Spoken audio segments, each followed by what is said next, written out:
Goodbye. Don't cry. Hello and welcome to 1 Week, 1 Year, a podcast where we watch and discuss a year of film history every episode, starting in 1895, the dawn of cinema. But this week, we're talking about 1927, 30 plus years later. I'm one of your hosts, Chris Ellie, and joining me as always is...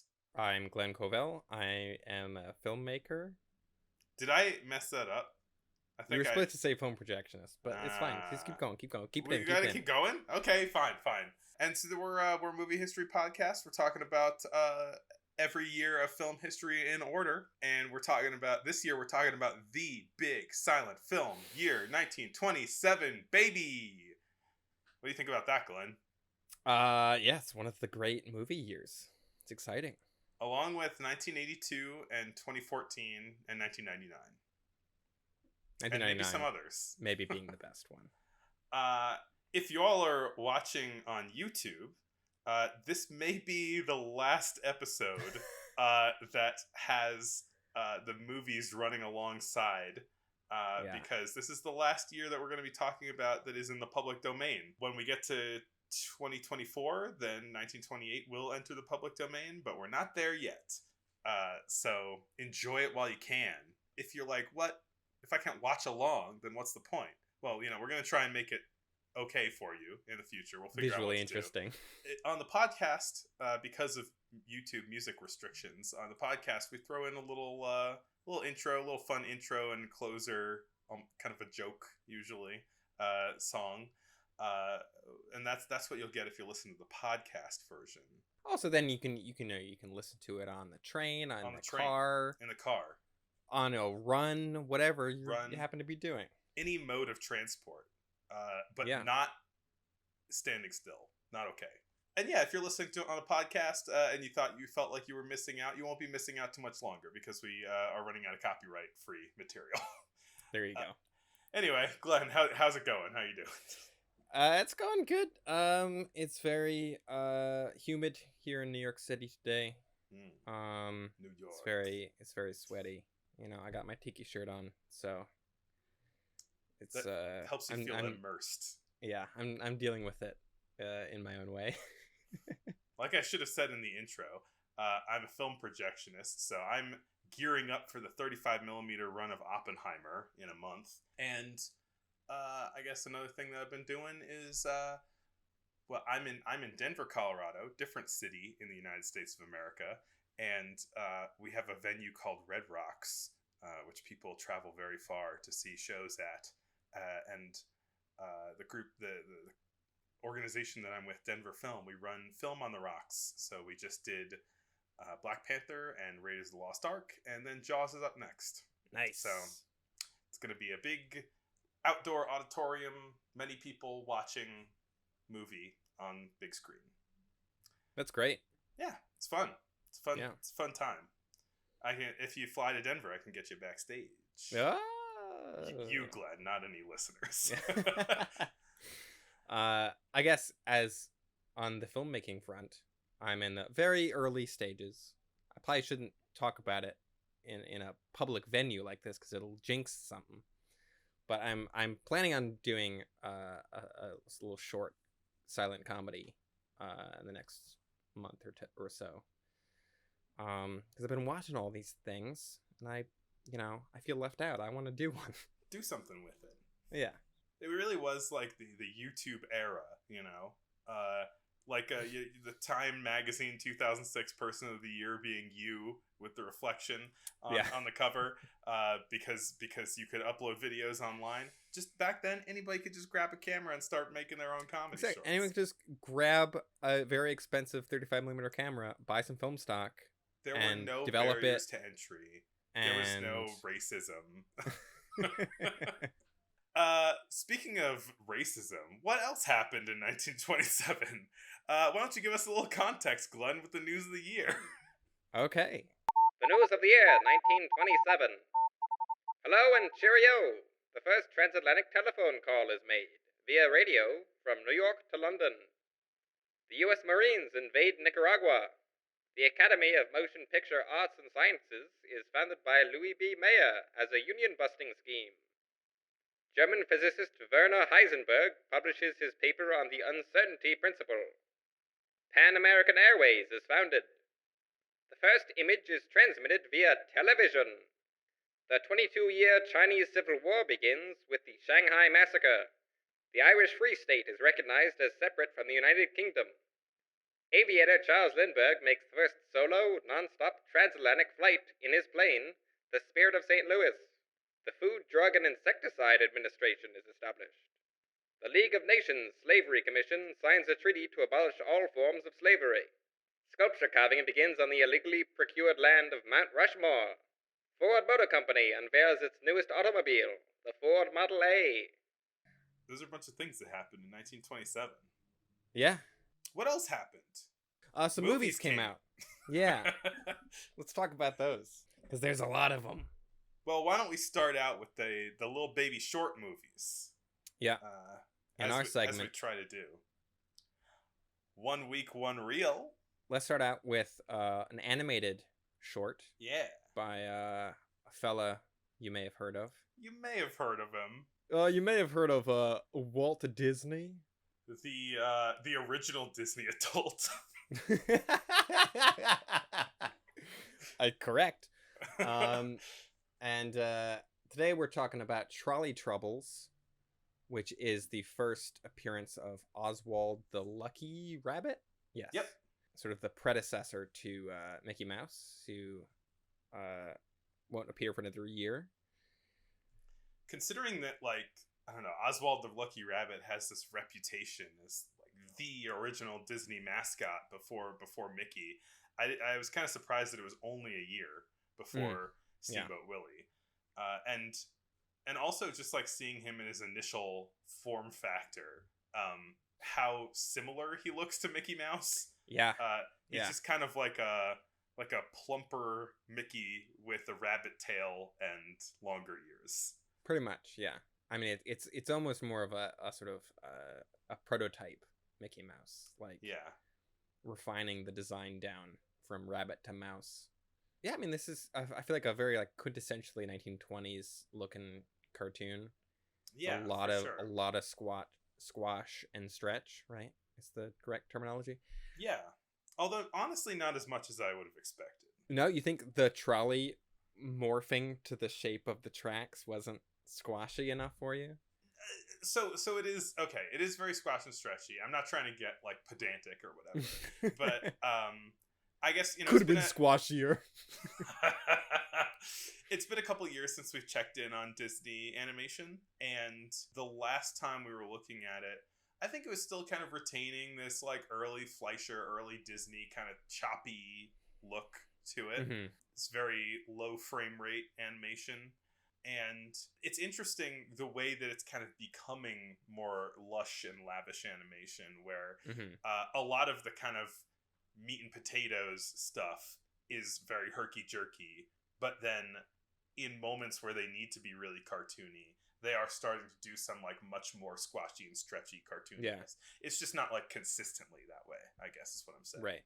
This stuff felt more refined than the other Disney animations that we'd seen. Definitely, yeah. And there's some like cool stuff with perspective going on, I thought. Yeah. We saw in the Cinderella that shot of the dog or whatever, the guy like throwing newspapers at houses along the street, and it was this really neat kind of single point perspective shot. And we've got some similar kind of like head-on shots of things moving at the camera that create like really dynamic looks. So yeah. As far as what happens in this cartoon, I don't know. There's a trolley. It gets into troubles. There's a cow on the tracks. The tracks go all weird, ways. The cow's wearing glasses. Yeah. I don't know. It's a bunch of silly stuff happens on a trolley. Yeah. It's silly stuff. I mean, a lot of the comedy here way back when is pretty gag based, and I think that one thing that's kind of neat about this is that it is starting to do some kind of really unreal gags that could only happen in a cartoon, even though, we saw some train based comedy last episode. Right.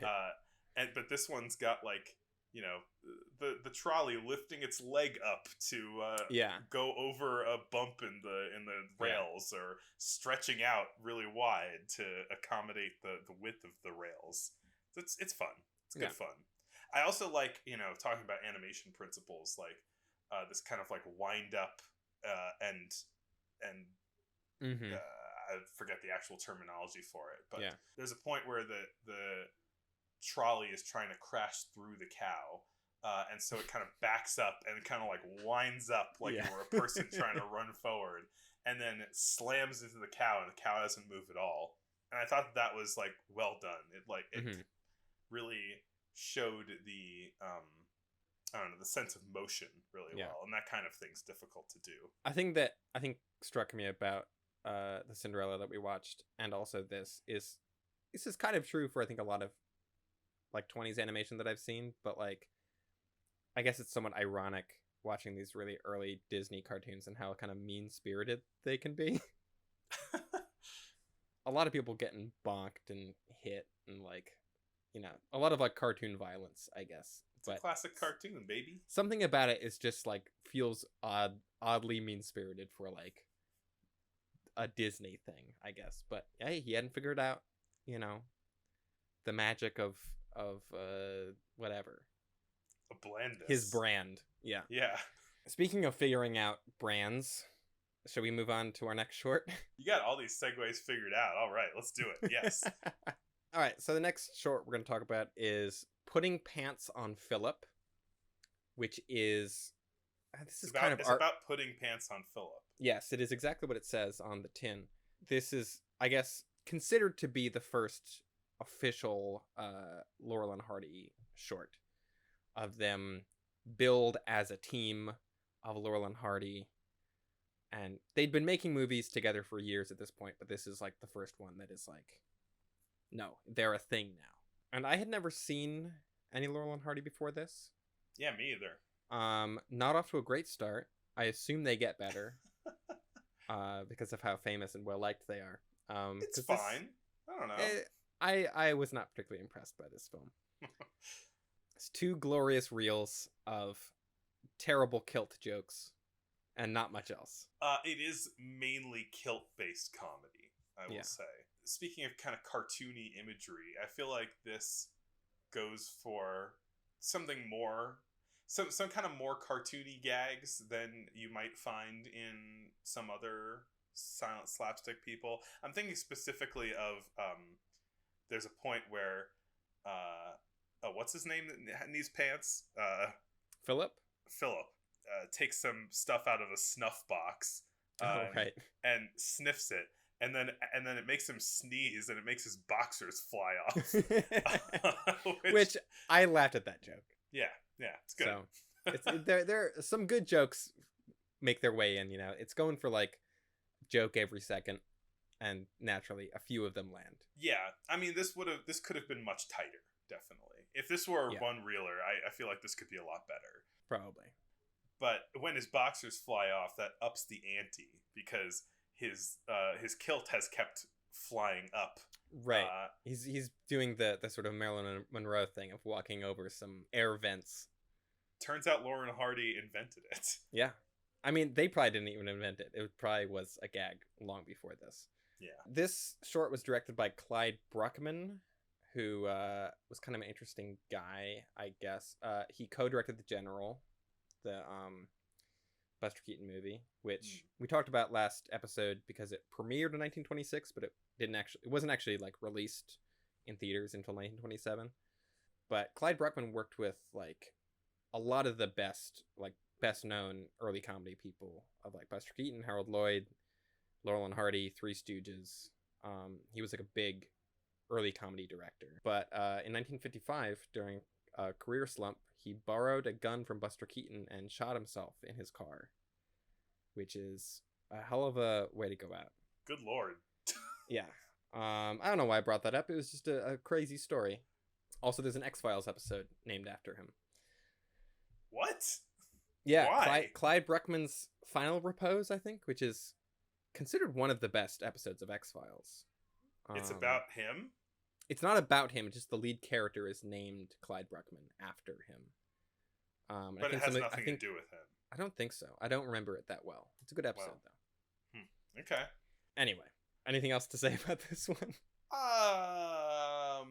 So I don't know if since we haven't seen any other Laurel and Hardy before, if this is consistently the thing, but it's I think it's maybe an uncommon situation for the skinny guy to be the zany one and the fat guy True. to be the straight man. Yeah. I don't know if that remains or not. I'm just assuming that like comedy pairing started in vaudeville because that's where all comedy things started, seemingly. Right. But that is a good point. Like that is, I certainly think of that trope, I guess, as sort of the skinny guy being like the straight man, and the bigger guy being the goofy one. And this is definitely the opposite of that. I guess the other thing to note about this movie is that there's a lot of mugging to the camera in it, which I feel like is a bit out of fashion. With a lot of, I get the sense that it's more out of fashion these days.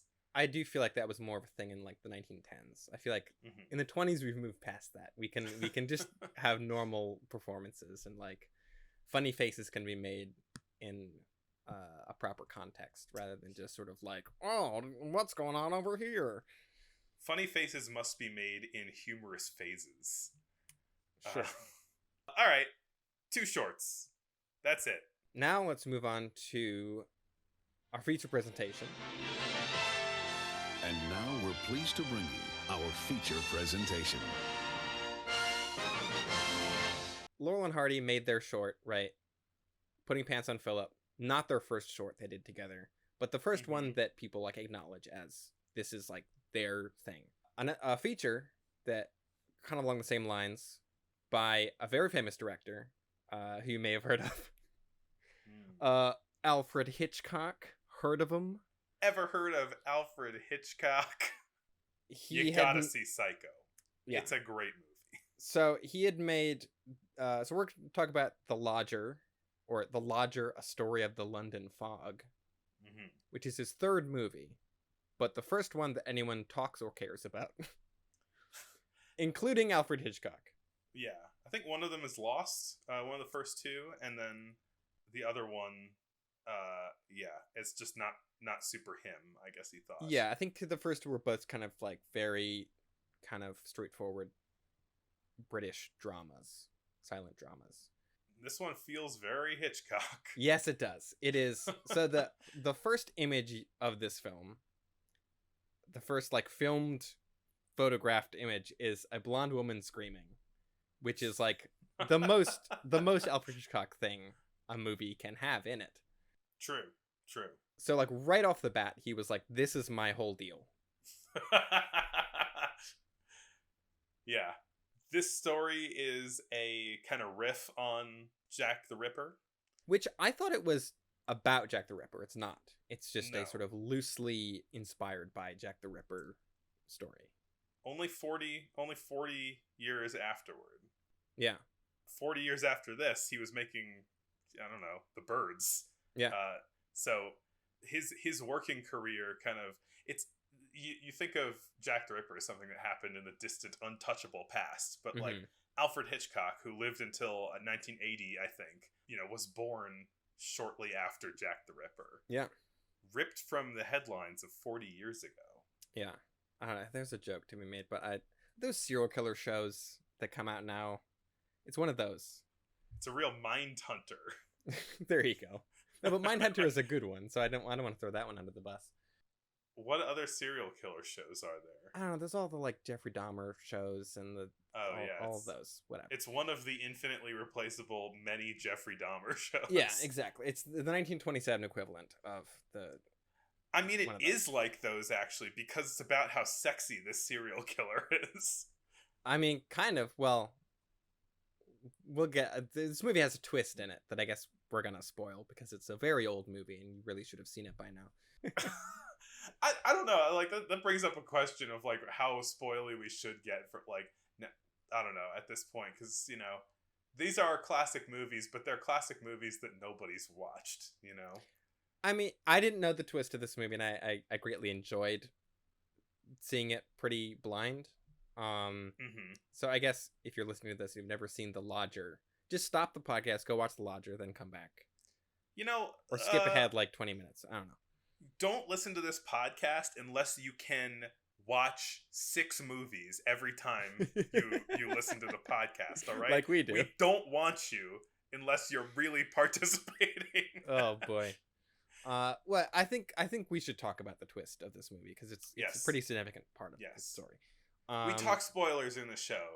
Yeah. Deal with it. Going backwards a bit, there does feel like this movie feels very quintessentially Hitchcockian, I guess.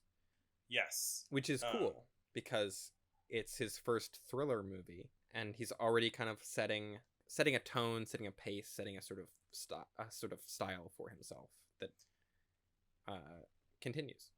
Yeah, I mean, speaking of style, not just in terms of what he put in the movie and the way he made it, but even the intertitles feel like they have a lot in common with the Saul Bass opening credits that he has in his later movies. The kind of visual stylings. I looked up what you would call them from like our graphic design perspective, what school they're a part of, and then forgot. Oh, but great. It feels very in line with that other stuff. I did think, it's like Alfred Hitchcock clearly has a love of kind of graphic design. Graphic design is his passion. Though apparently the graphic design stuff was added for the intertitles was added pretty late in the process. The movie had some pretty big edits made to it, but like after it was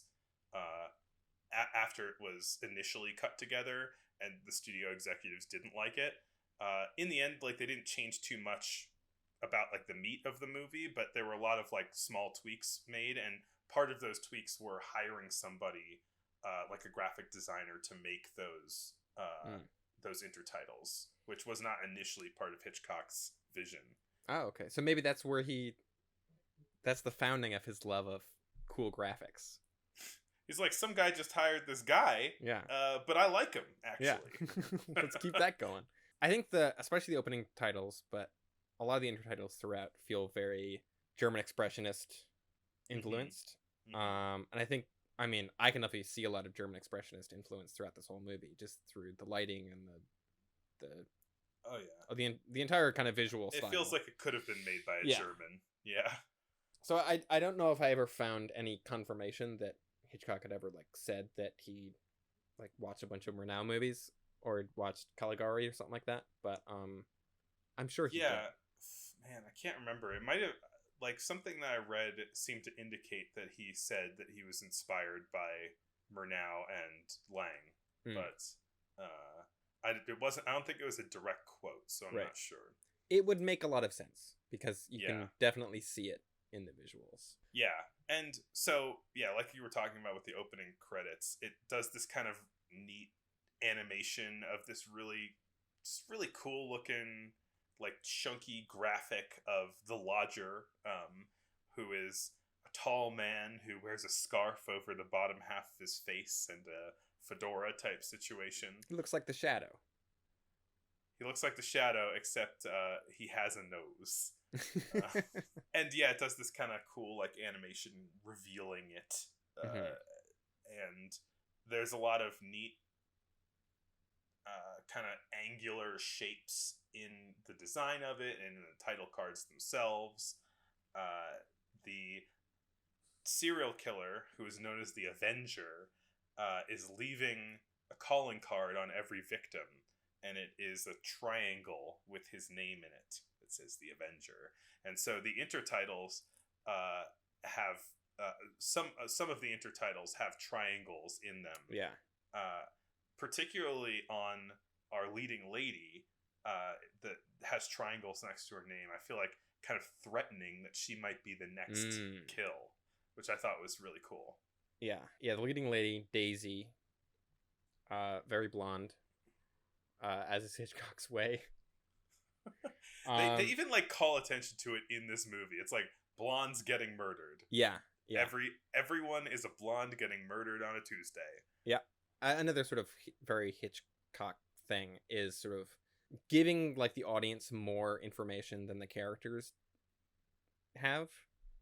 So it's like right away it's sort of like, oh, Daisy is someone's gonna try to murder her. Like, we wouldn't be following this character otherwise.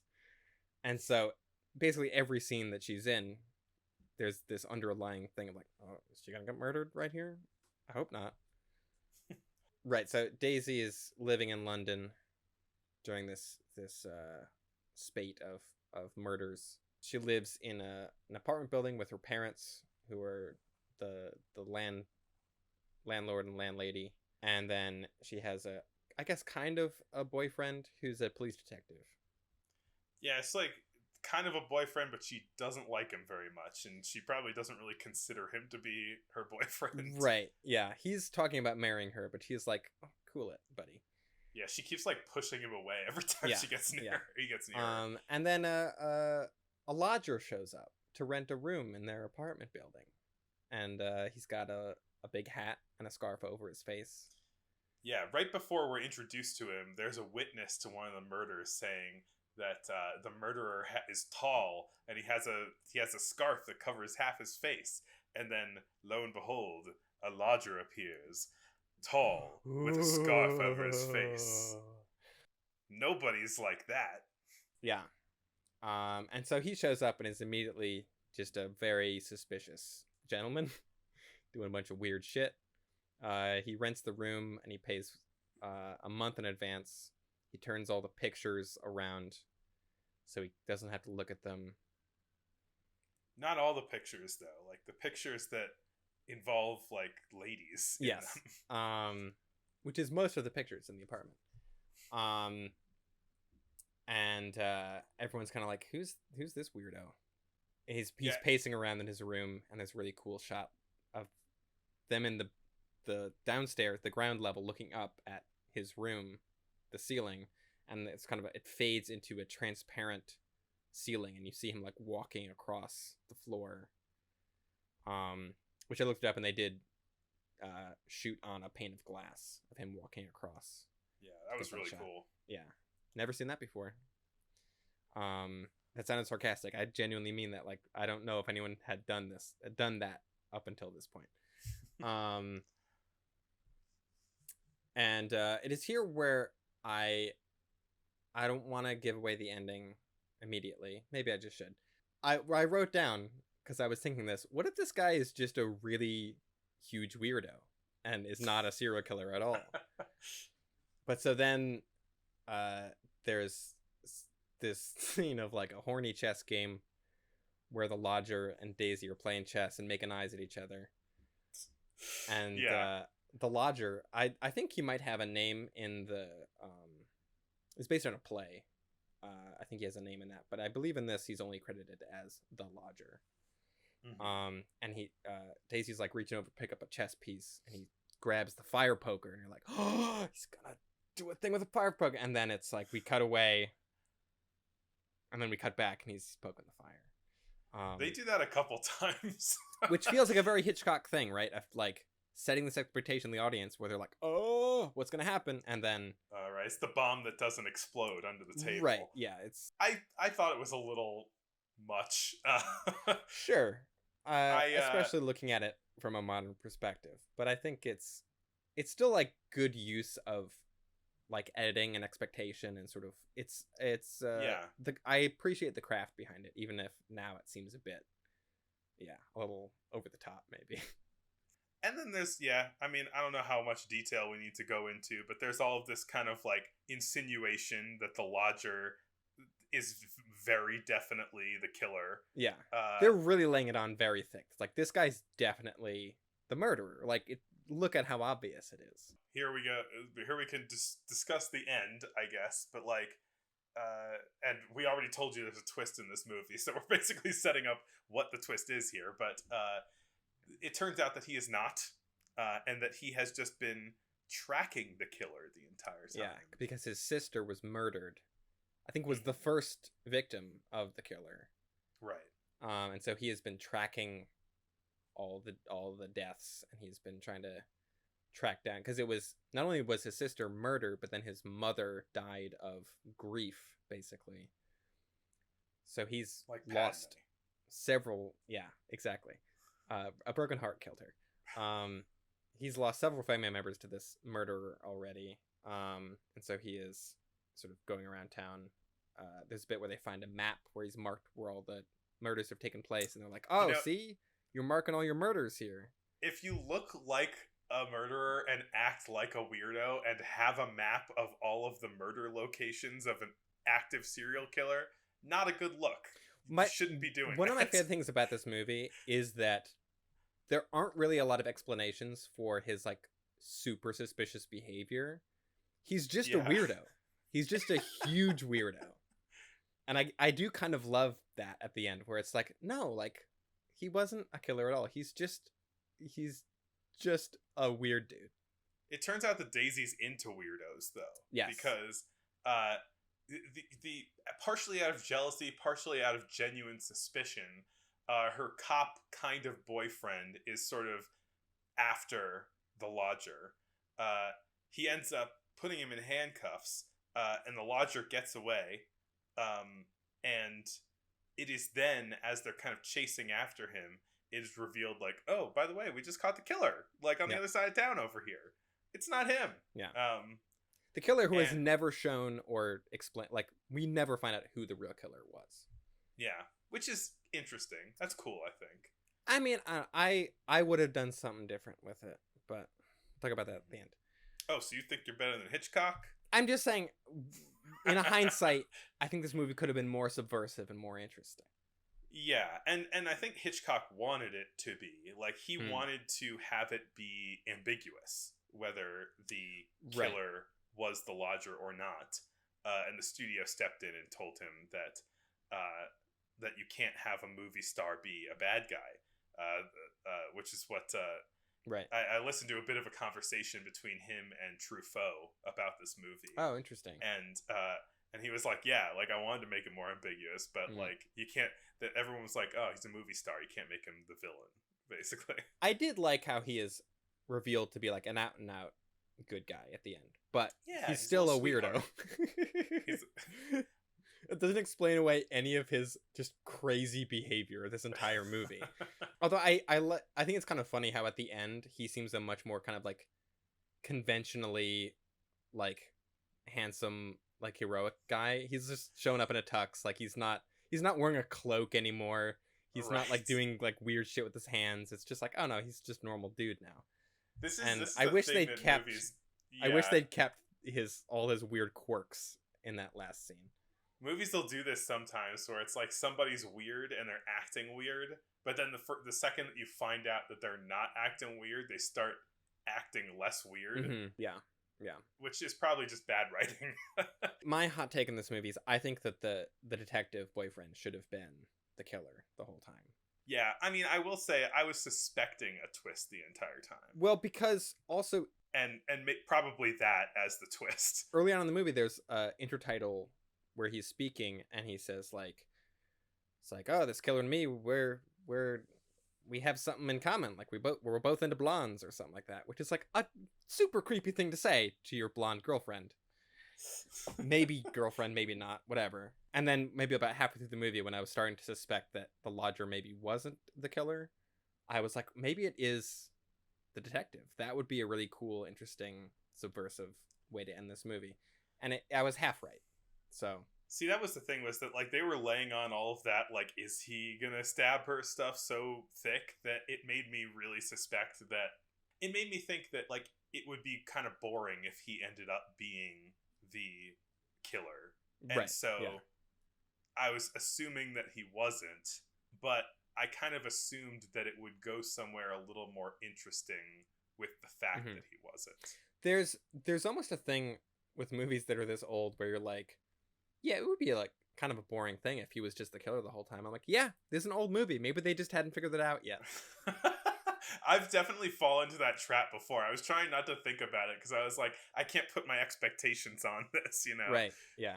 I thought about that also, where I thought, this movie clearly seems to be setting up. It's laying it on so thick that he's the killer. That's making me think that he probably isn't. but also maybe Hitchcock just hadn't worked out his style yet, and he's just going way too hard on, look at how creepy this guy is. I was very happy to see at the end that he clearly knew what he was doing in that regard. There's a real kind of assurance in the direction of this. It feels like he really kind of knows what he's doing. Yeah. Which is cool to see. Yeah. It's, Hitchcock was one of the original people that the Cahiers du Cinema were like obsessed with as an auteur. Mm-hmm.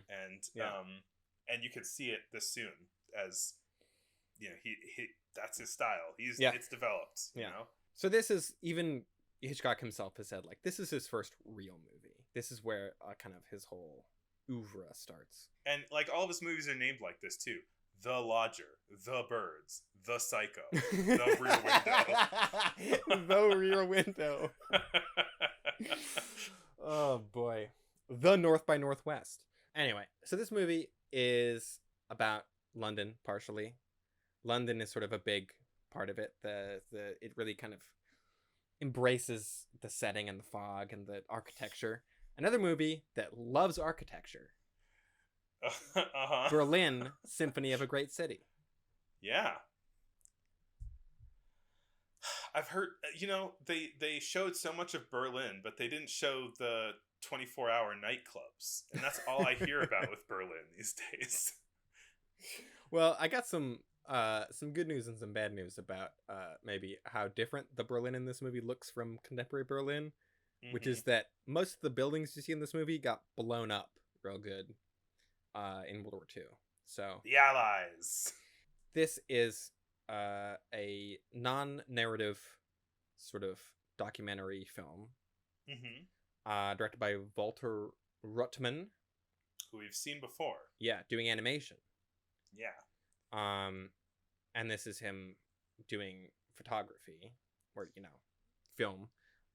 There's a little bit of animation sprinkled throughout, or at least at the very beginning. There's a bit of like a transition thing, but it's mostly just shots of the people, places, and things of Berlin. And it is a pretty cool like time capsule of this very brief period of time in Germany, the Weimar Republic, where it was like some cool things happened during this time, which it weren't happening so much like a decade previous or the decade after this. So it's cool to see it like captured in this way. Yeah, a good 10 years for Germany. In between the two world wars, which were bad. Yeah, pretty bad. Hot take. I thought this was interesting in relation to Opus, his other movies, because those movies were all about like shape and form. They're really abstract animation, so it was playing with these kind of like modernist ideas of I don't know art words. It was this like very modernist kind of like, look at these shapes and the kind of beauty that they create with their light and shadow and color, which you can in a way see in German expressionism with like the light and shadow. But I feel like this movie is applying the kind of mindset of his animation to city photography, where it's trying to create. This isn't all of what the movie's doing, but especially in the beginning, I feel like it's creating a lot of really interesting shapes with the pre-everybody waking up Berlin. So you're looking through like these industrial triangles and buildings that are at kind of strange angles and all this stuff. It reminded me a lot of Manhattan as well. Right, yeah. It definitely feels like it is a kind of taking what Manhattan was doing and running with it a bit more. I mean, it's longer too. It's a feature. Two things this reminded me of on either end of it, I guess, are like the really early actuality movies from like the 1890s of just sort of like, here's a street, look at the people. Like, it's not, here's a church, here's a steeple, open the doors. Exactly. So it has some of it. It's got a lot more going on with it, through the editing and through the composition, all that stuff. But the other thing it really reminded me of is the Kotze trilogy of movies. from like the 80s and 90s. Those like Yeah. Koyana Scotzi and I forgot what the other ones are called. Those feel very reminiscent of this. Like I'm sure that this feels like a definite kind of like precedent for those movies, I guess. Mm-hmm. Although those movies are more like kind of critical and less venerating, right? The Klotzy movies, they're like, I guess, I haven't seen them, but like I get the sense they're like about, I don't know, economic or not ecological collapse and stuff, and what have we wrought? Right. Yeah. No, it is a bit more of that, I think. Whereas, yeah, I think this movie is definitely intended to be like, look at this great city, pretty cool, huh?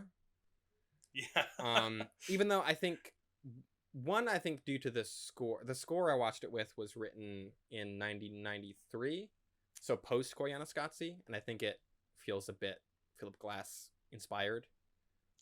It wasn't by Philip Glass; it was by a guy named Timothy Brock. But I wonder if Philip Glass has done any silent scores. That'd be interesting. I hope so. But so the score at times I think gets a little ominous in a way that maybe is not like there's a whole milk bottling scene early on that has like very intense ominous music over it. Mm-hmm. That I was like, I don't know why this milk bottling is so ominous. That aspect of the score and also just hindsight, I think gives this movie a bit of this air of like it kind of retroactively takes on a sense of like impending doom a bit. Yeah, and there are like some scenes of like chaos and I don't know, discord. Yeah, that it's not all revelatory. It's is that the right word? Yeah. It does have some kind of like, yeah, cities have some violence in them sometimes, you know. Yeah, there's like a fight between two guys on the street, which I think is probably staged because it's covered by two different cameras. Mm-hmm. It also just kind of looks staged. There's also a scene that is definitely staged of a woman jumping off a bridge, and there's like a cool like punch in on her eyeballs getting all bulgy and big in a like very George Miller-y way.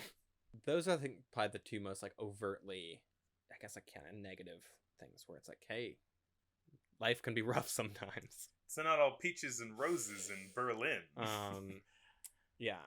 But it's sort of, the whole movie is like a day in the life, right? It starts in the early morning, goes to the evening, and we see all different aspects of industry and work and people traveling and nightlife, and you know, there's like sort of like all the not neon signs, but all like the lights turning on. There may be neon. It was invented. Oh, well, sure. A lot of, you know, rain-slick streets lit by headlights. Yeah. A lot of really cool imagery, for sure. Yeah. I mean, I think that this feels... I mean, I think the actuality influence is interesting, but this also feels in line with some Russian stuff. Mm-hmm. The editing especially feels, like you said, post-Kino Eye. Post-Kino Eye, post-Vertov. I mean, it feels like if this were very communisty, it could have been Kino Eye, you know? Right, yeah. It shares some kind of formal attributes with it. One of the things that popped out to me so much watching Potemkin is just like the focus on beautiful compositions. Mm-hmm. And I think that that's a lot of what this movie is. There's no narrative to speak of. Yeah. It's just pretty shots of things happening in a city. Right. I thought watching this, like, this is the kind of thing that I make when I'm on vacation. Is I just like film a bunch of stuff that I think looks cool, and then I edit it together and like try to find some kind of like rhythm or like thematic thing to take me through it. See, there was a canonical score written for this movie, but what it should be is that song "Vacation I'll Ever Wanna." I gotta rewatch it with that song over it now, just on repeat for 90 minutes. And you just do like an iMovie intro. My trip to Berlin. Wait, since this is public domain, I kind of want to upload that. I think that would be really fun. You should upload it as if it's like actual, like it's like it's an actual vacation video, and it's just the entire Berlin Symphony of the city. Yeah. Oh boy. Another just quick thing to note that I found very interesting in the sort of time capsule way is that there's some footage of the terrifying old German elevators that are just in a perpetual state of moving up and down. Oh yeah. Did you notice those? Yeah, I don't remember if it was a movie from this episode or last episode that featured those elevators as well. Yeah. It is a very specific and interesting type of elevator. It's called the Paternoster elevator. Oh yeah, they were in Metropolis too, I think. I think so. Yeah. Yeah. Just a relic of the 1920s that is just an interesting thing. There are some that are still functioning, and I want to get on them. Yeah, they look very scary. I think the first time, well, maybe some of the old movies have them that I'd seen before, but like the show Babylon Berlin, which takes place, I think the first season takes place in 1929, has a bunch of scenes with these elevators in them, and I was like, what are the, how are these allowed? And they're usually not anymore. So oh yeah, it's definitely very anti-OSHA. Yeah. But anyway, speaking of big German cities, and also the movie we just mentioned a second ago, Metropolis. I ruined your seg. No, it's fine. Yeah, Metropolis, maybe the big daddy of this entire decade. Yup. I mean, what a picture. Yeah. This movie is great. Yep. I think we both watched it twice for this episode. I didn't actually get the chance to watch it again, but okay. I want to. I will. I've seen it many times before, and I love it. Yeah, I think this was probably I watched it twice, and I think that was probably my third and fourth and fifth watches of it. Like I'd seen it a few times before. I think I'd seen it when I was like a teenager, and then again in college. Because yeah, everyone loves talking about this movie because it's super famous and is good. Hot take: It's Metropolis, really cool. Good movie. Yeah. It's almost like what do we even say about it? It's like there's so much to say about Metropolis, kind of, that it's like where to start. What was your first experience with Metropolis? I think it was renting it from the library on DVD. And watching. I don't know if it was part of any sort of like, because I had a sort of organized film class as part of my homeschool syllabus that covered a lot of kind of classic movies. I don't think that was one of them though. I think I just heard about it from like as I was getting interested in filmmaking and film history and things like that. It was just so ubiquitous kind of in like books about it. I gotta watch this Metropolis thing. I watched it when I was 16, probably renting it from the library. It's very possible that we watched it at the same time together a long time ago. Maybe. It's been long enough where I'm not sure. And yeah, this is probably the first silent movie that I saw. Maybe it's definitely one of the first I'd seen. I think I maybe saw some Chaplin shorts with a live piano when I was like a little kid. But I remember, I don't know, it being kind of like thinking I was hot shit as a 16-year-old for thinking that Metropolis was good. Like, I'm a big film guy. Silent I've seen Metropolis. Yeah, I think this is probably a lot of people's first exposure to silent film. Just or because only. Yeah. I mean, I was lucky enough to see it on 35mm film in the past week because it was playing at the Metrograph. Even though it was a less complete restoration. They should have turned it into the Metropolis Sograph. Oh. I think it was the 2002 era restoration, which is not as complete as the more recent one. So I watched it again because I wanted to see all the extra scenes that were rediscovered in the interim.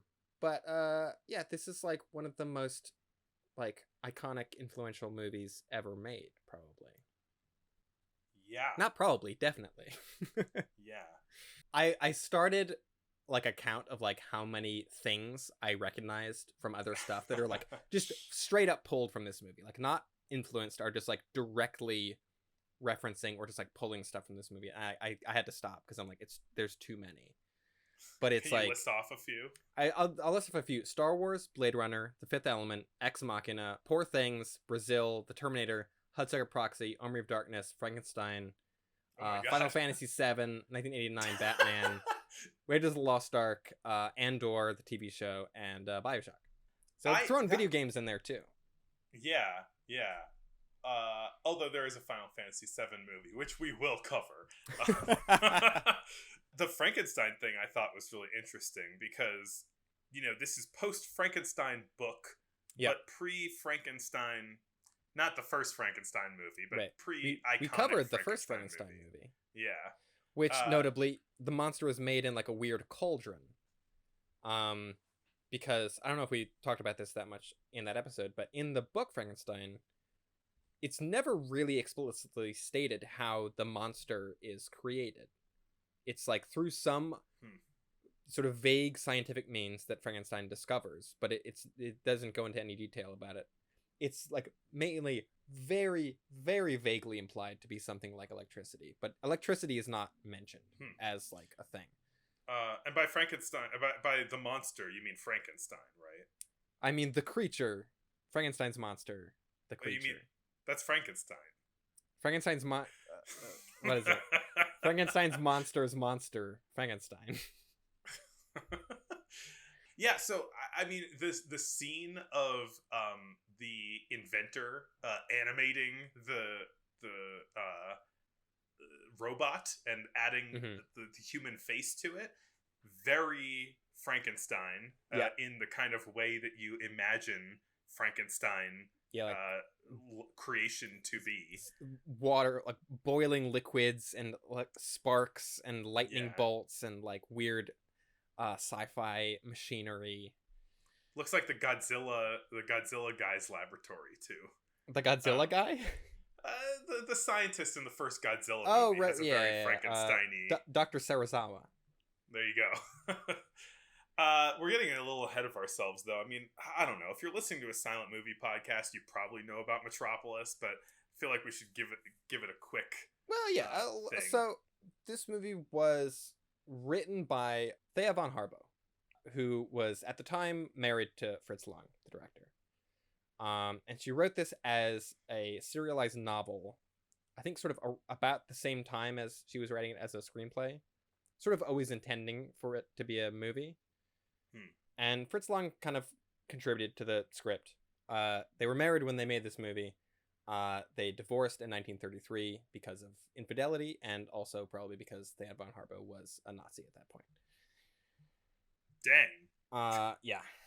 I mean, I tried to find some more kind of concrete confirmation on like how much of a Nazi she was. And it seems a little vague, but it's like she didn't leave, and she like stayed to make, state sponsored movies. So, but anyway, this movie is about a rich boy in a big dystopian city where all the rich people live above ground in giant gleaming skyscrapers, and all of the not rich people live underground and have to work the machinery to keep the city running, basically. This is an extremely socialist movie. Yeah. It's well, it's this movie is extremely something, but it's so kind of vague and broad in its like social messaging that I feel like it can be and has been pulled in different directions by different people and reading it different ways. I mean, I guess, but it's like all about like the working class versus the ruling class, Yeah. It problematizes it a bit. I think that the last time that I watched this movie, which was maybe 4 years ago, I kind of came away thinking that it had a bit more radical of a message than it does. Mm-hmm. Yeah. I think I probably did also. Yeah. Rewatching it this time, I was like, okay, like, I guess it's kind of saying that we should all just get along. Yes. In a way. Ultimately, I wholly agree. The ultimate message of this movie is, why can't we all just get along? Which is not nearly as kind of subversive as it almost like pretends to be, I feel like. Yeah. it makes me wonder, like, what was going on, and with, I don't know, what, there's so much social messaging in this movie. I think that a lot of it is not broad. A lot of it is, like, very pointed, and the place that it's pointing is toward revolution of the proletariat, you know? Yeah, then it adds in these kind of weird, complicating elements that are driven by the sci-fi aspects of the movie, of Maria, the robot version of Maria. Right. Who Maria isn't a robot, but there is a robot that pretends to be Maria. Yeah. So there's this big divide between the working class who live underground and work 50% of the time, and then the ruling class who live in a beautiful, lush gardens and crazy skyscrapers and rapture upstairs. One of the first scenes is we see a shift change of the workers, and they're all sort of walking this like kind of mechanical way. They've been turned into tools. They've Yes. been turned into robots, becoming instrumentalized by the society. It's workers leaving a factory, right? One of the first things ever, like shown to people on film. What a legacy. Yeah. That's the thing. There's these themes that carry on through all of film history, I'm noticing, which are trains and workers leaving factories. So yeah, they're referred to as the head and the hands, right? The head being the ruling class of, they're just all thinking about stuff all the time, and the hands just being in this perpetual state of work. And we meet Frater, who is the son of the architect of the city, Yo Fraterson. Yes.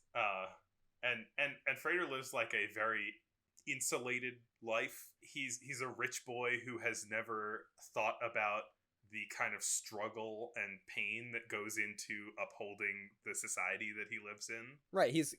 I'm blissfully unaware of it even. Yeah. Like it's not even that it doesn't cross his, it's like he's never been told about it, I assume. Yeah. And one day, Maria, who is kind of like a preacher, in the down below the region. Downstairs. she lives downstairs. Yeah, upstairs, downstairs. She comes and brings a bunch of children up on an elevator into was it called the Pleasure Garden, I think so, yeah. And it's it's this like botanical garden, right? But it's all like sci-fi plants. It's like there's this cool like panorama shot of a painting, like a panoramic painting of like these crazy trees and plants and things. So it's like even the gardens are like exaggerated sci-fi craziness. But presumably, it is on Earth, so presumably it is like science has created all of these cool plants. Yeah. That people get to look at in the garden. She's like kind of a preacher / like revolutionary political leader, and she brings a bunch of children up in an elevator to the pleasure garden, and they're all just in rags and dirty and suffering. She's like, look, this is how the other half lives, children, Yeah. And then she's like almost immediately like pushed back in the elevator by the guards. You'd think that if you can just take an elevator, it might be a little easier it might be a little difficult. Maybe there was a whole story we didn't see. Yeah. Of like she had to like break into the elevator.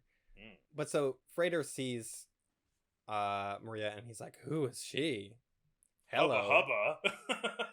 He follows her down to the underground city. Yeah. Because he's like, I want to see where this goes.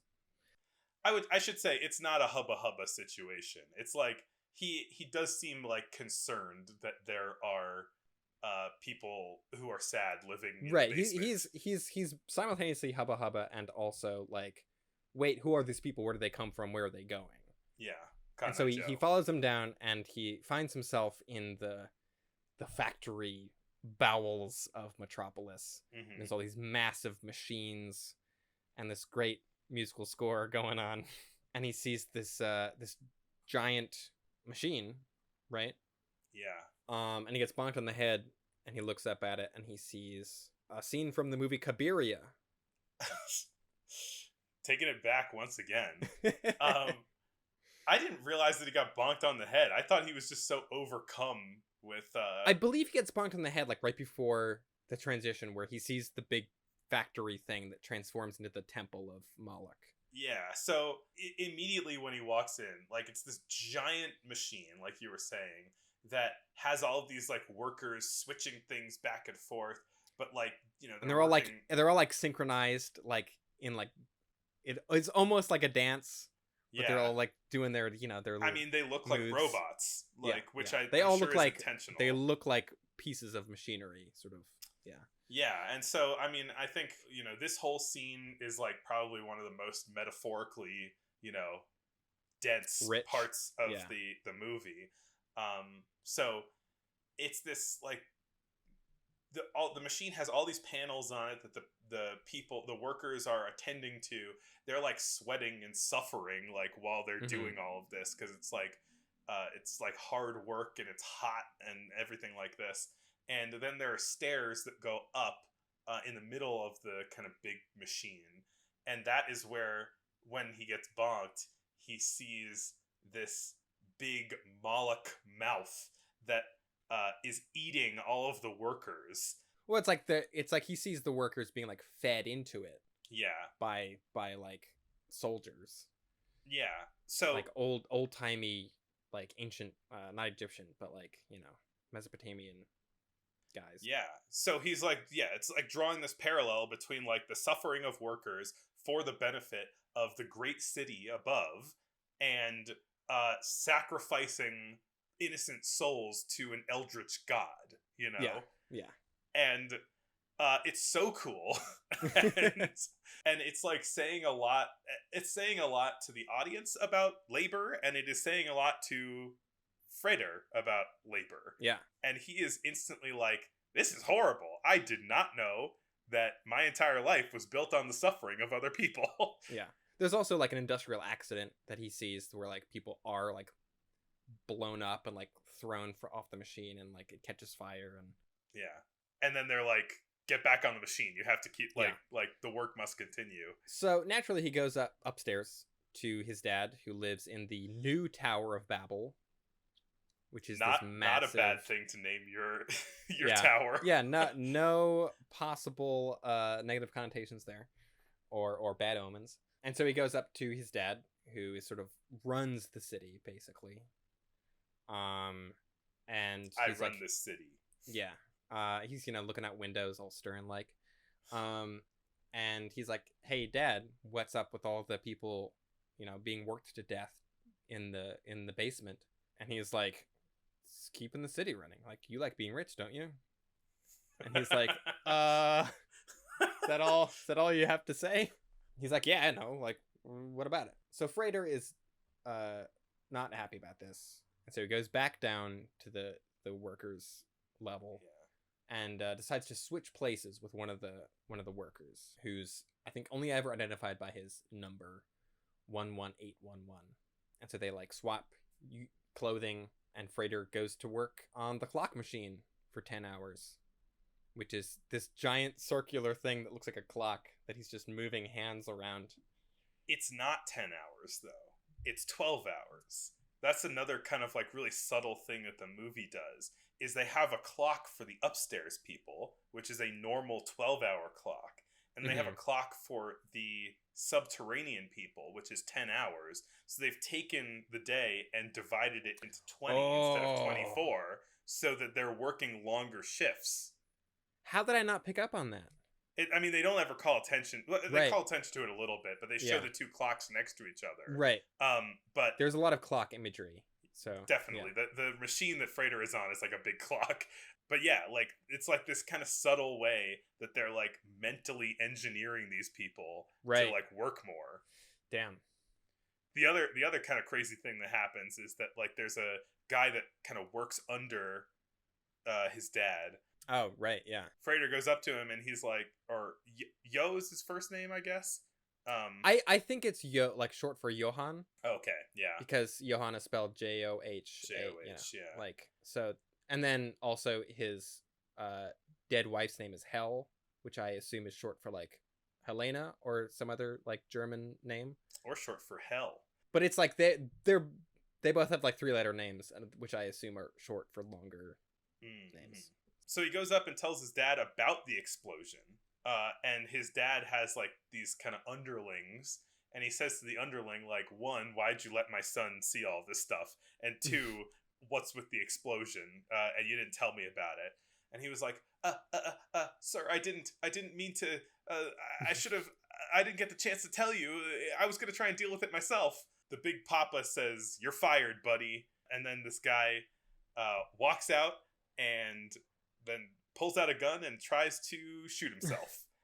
Because being fired from the upstairs basically means that you become a laborer downstairs. And, like, he knows how terrible that is. And he's like, I'd rather die, basically. Yeah. Which is also saying a lot. Yeah. But Frater stops him.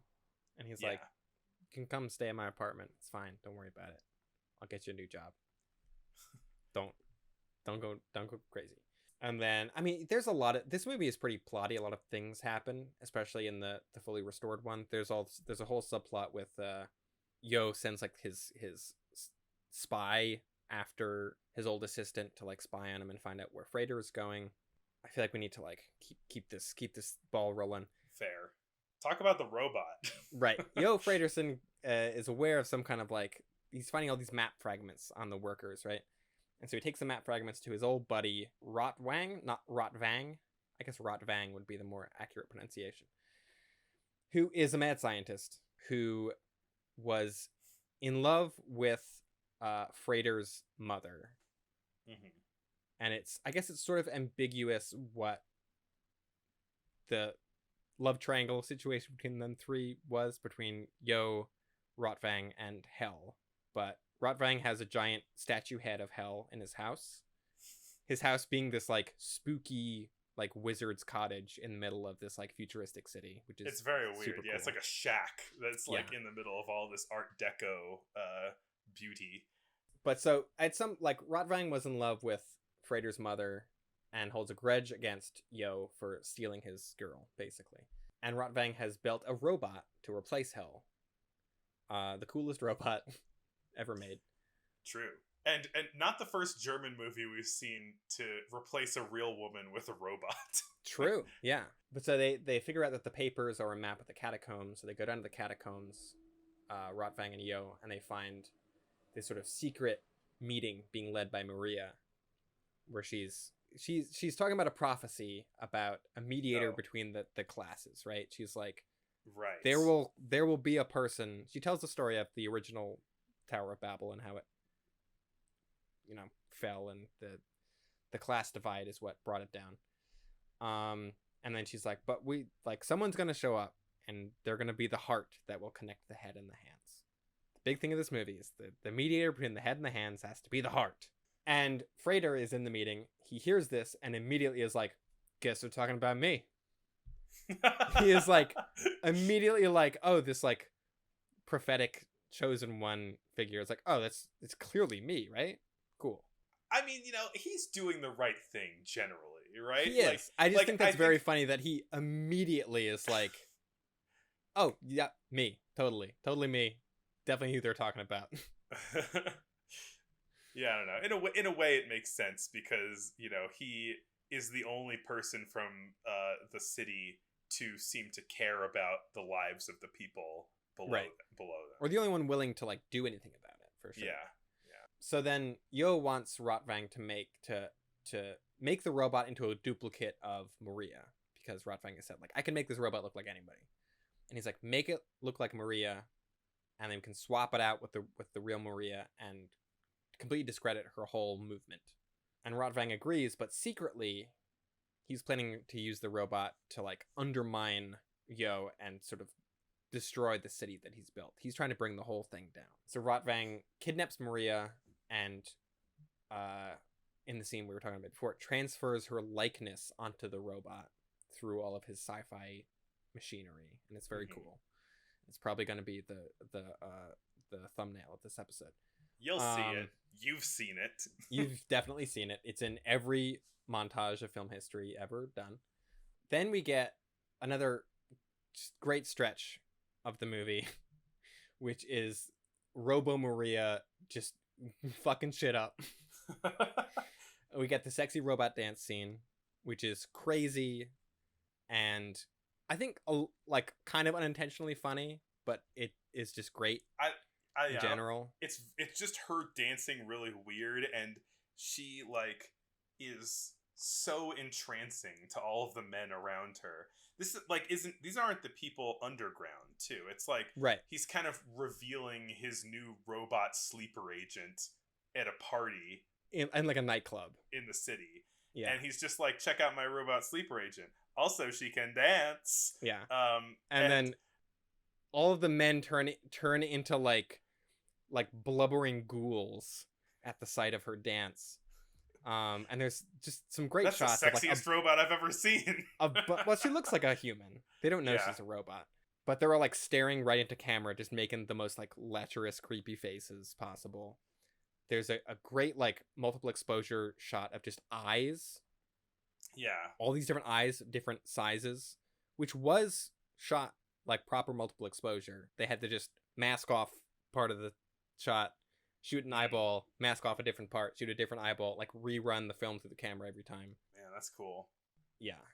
Those shots are really cool looking, and like it's some of the more kind of avant-garde stuff that the film gets into, which, you know, it's clearly like doing an objectification thing. In fact, she is an object in a way. Like we're talking about, there's a lot going on in this movie. There's a whole thing in this dance scene too that is like kind of lost in, I think, in almost every version of the movie except for the most recent restoration, where there's other scenes referring to like this like multi-headed beast and like a woman who will ride the beast and like bring doom to civilization. And we see that in the dance scene. She's like on this giant like sculpture of a creature. Yeah.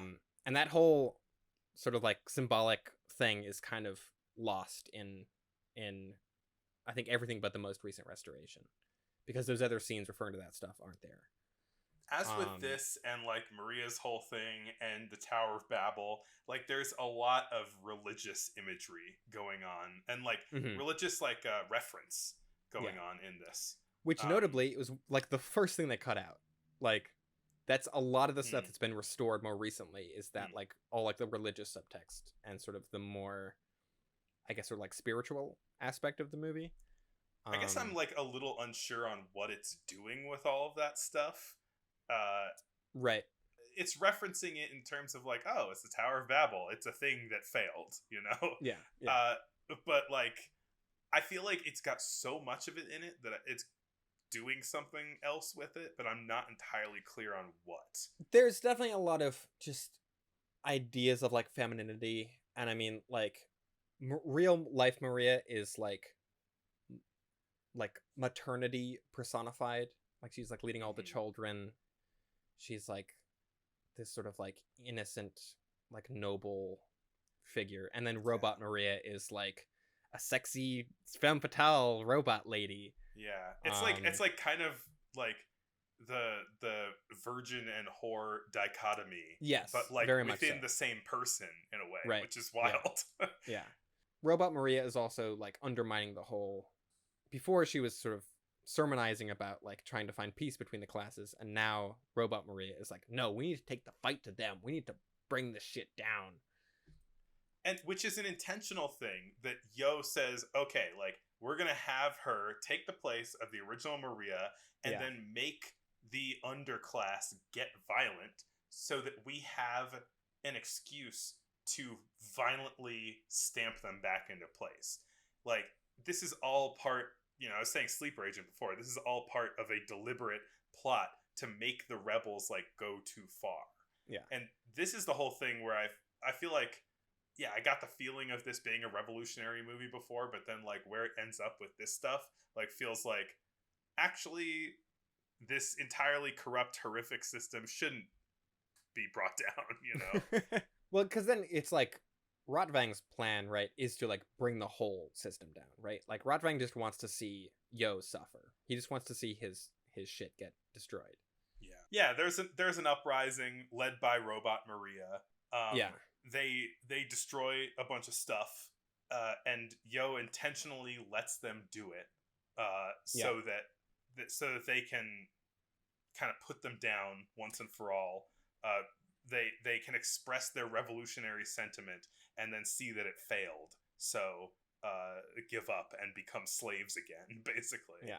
But so they're uprising. They attack the heart machine, which unbeknownst to them, once they destroy it, floods the Undercity, where they've left all of their children behind. And so real Maria escapes in a scene that is mostly lost. And her and Freighter go down and are trying to help the children escape. There's a whole escape thing where like the city is flooding and the buildings are being crumbling and being destroyed, and they have to like bring all these children up through it, and it's nutso and cool. In the above ground, there's like the angry mob realizes that their Undercity has flooded and they think all their children are dead, so they basically lynch Robot Maria and burn her at the stake, where it is revealed that she is a robot, a la Terminator. This movie's so cool. Yeah. And so then they realize that they've been duped, I guess, to a degree, and like the children come up above ground, and Rotvang tries to recapture Maria because he's like still looking for a replacement for Hell. And Freighter chases after them, and Freighter and Rotvang have a big fight on top of the roof of a church, like the end of Batman, and Rotvang falls off, and Freighter becomes like the the fabled... end of Die Hard. Yes. Freighter becomes the fabled mediator between the head and the hands, the heart. And it's sort of at the end, everyone's like, okay, we can work together now, and maybe the situation will improve. With like the religious or sort of like stuff, I know that the novel had a lot more like mysticism and witchcraft and kind of supernatural stuff, and a lot of the like old Babylonian gods, the like eldritch god stuff is more prevalent in the novel. There's also a lot more like drug use and like hallucinatory stuff. What? And this movie has some hallucinatory stuff in it for sure. A lot of like the nightclub scenes. Some of the more recently restored stuff is like, oh right, so when the worker that switches places with Freighter goes above ground, he finds a bunch of money in his pockets because it's Freighter's clothes, and he's like, you know what? I was gonna go back to his apartment like I said I was gonna, but I could just go to the club instead. And he does that. And I think for all of this movie, it's kind of like flash. It's very flashy, and it is incredibly lavish and gorgeous to look at. The storytelling of it is fairly straightforward. It is pretty, like, as I guess we've been saying, like, it is clearly has a lot to say, but ultimately almost it feels like it's not maybe willing to commit to like any one stance. It feels very broad in its messaging, I think. This dinged the movie a little bit for me, honestly. Like, I have always listed this as one of my favorites, and on reevaluation, I just don't like a movie that can't it doesn't have guts, you know? This like knocked it down a peg for me because the movie lacks chutzpah, you know? It gestures, I don't know, which is weird. It gestures so hard at like extremely progressive revolutionary politics, and then kind of just backs away at the end. I mean, it's definitely going for a similar kind of mythic storytelling that I think is very popular in Germany at the time. And considering that it's written by a future Nazi, the mythic storytelling and occult stuff kind of makes sense. Yeah. Which is, I think, I mean, Fritz Lang liked this movie seemingly when he made it, but sort of later seemed to sour on it. There's like later quotes and interviews and things with him where he's like, yeah, Metropolis, not my favorite. And I think a lot of that might have had to do with the fact that this movie was very much embraced by Nazis, of being like, look, a big city, we love that. A symphony of a great city, we love that. So I think that element of it, and probably, you know, it's like he doesn't want to watch the movie that he made with his ex who became a Nazi. Like, that's not fun for him. I wouldn't either. Yeah, of course. I think the biggest kind of truth that this movie gets at, or the biggest kind of takeaway from all of its messaging that I think is like a good core message to take away from it, is like how large groups of the population are often pitted against each other on the whims of like a handful of people. That it's like, it's just basically Yo and Rotfang have this dumb rivalry because they were both in love with the same woman, and that basically like almost destroys an entire city because they're trying to like pit people against each other. They're trying to pit like populations against each other. Yeah, like the rich and powerful use the world and humans as their playthings. And that was the thing where I was like, that feels very relevant today as it did then. And I think is like, that was my sort of thing where I was like, okay, this is the thing I can take away from this movie that feels right and feels like the movie is actually saying something of value.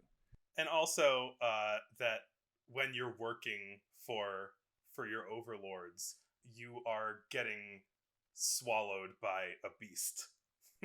Yeah. I mean, I think no matter how it, pussyfoots on the ultimate like answer to this question, it is like making this big statement about how like laborers are being fed to their owners. Their bodies are being sacrificed for the status quo to continue running. It is so I was able to watch this in a movie theater that I used to work in that has that is due to, as evidenced in a number of articles that have come out and experience, kind of a rough place to work.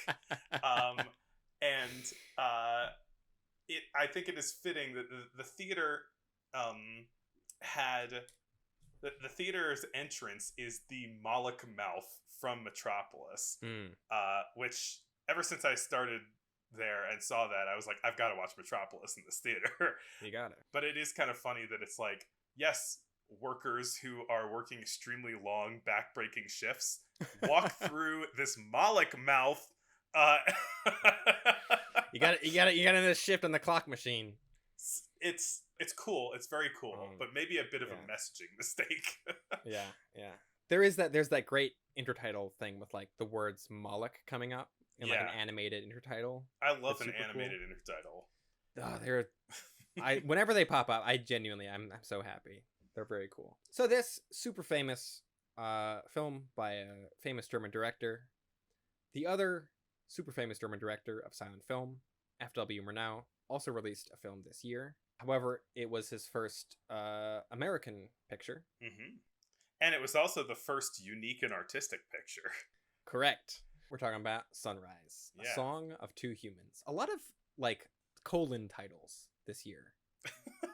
Like Berlin, a symphony of a great city. The Lodger, a tale of London fog. Sunrise, a song of two humans. One of the first two Academy Award winners for Best Picture in 1929. I first saw this movie at Brooklyn College and was kind of blown away by it. I had never heard of it before. I didn't know anything about it. I went in completely blind, and I was like, "Good golly, what a picture!"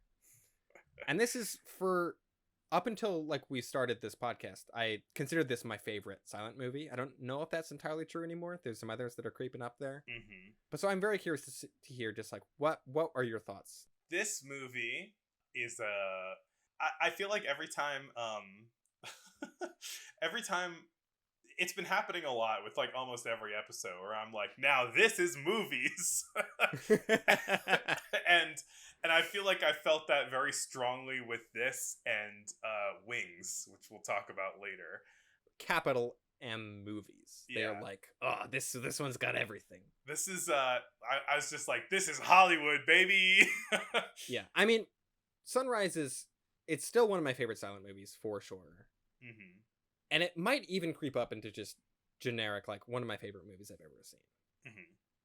Like I think this movie's so good. I like it a lot. I think that there's an element of this movie that held me back a little bit. That element being, I never really bought the romance of it.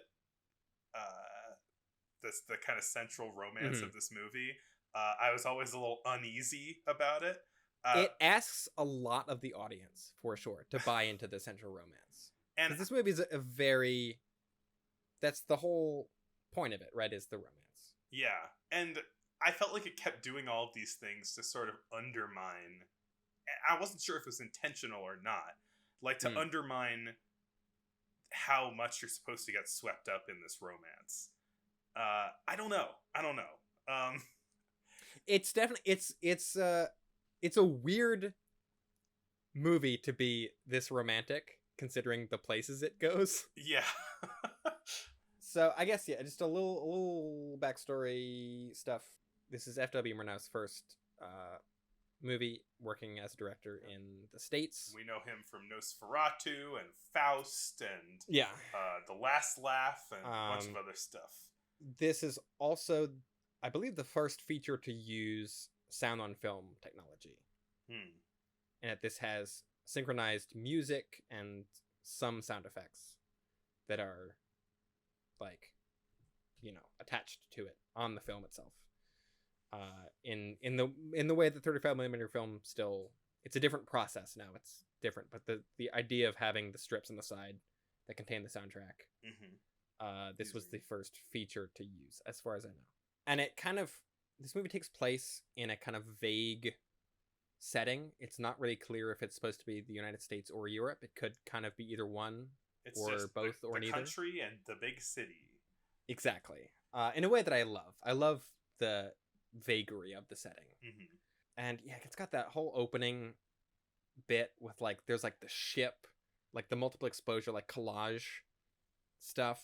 There's a lot of that this year, I've noticed too, of like kind of visual collage being done through multiple exposure, of like different shots being combined together in really cool ways. This movie has a ton of that and really amazing stuff. And I feel like this movie is very lavish, for sure, but in a way that feels less indulgent than I think some of Murnau's earlier stuff. Maybe just Faust.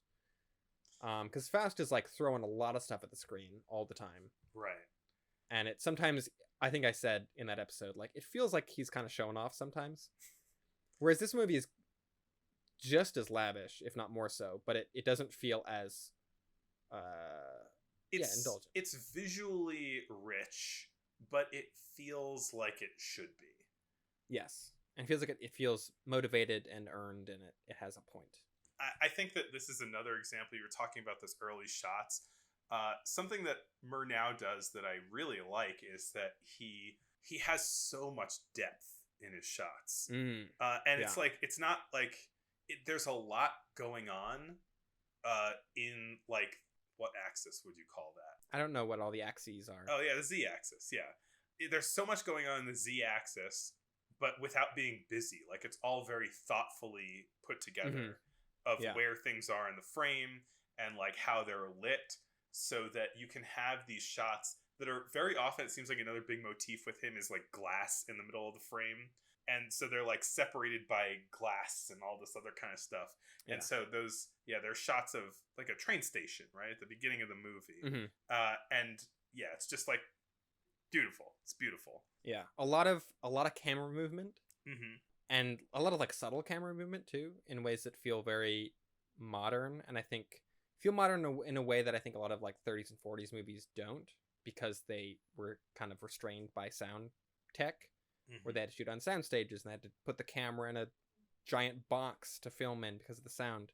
I think now that we're in this like last hurrah kind of silent film, we're seeing a lot of stuff that almost didn't come back until like the 50s or 60s, because it was like they didn't have to worry about sound, so they were like doing a lot more camera movement and like expressive camera stuff. Yeah, and I think Murnau is really at the forefront of that.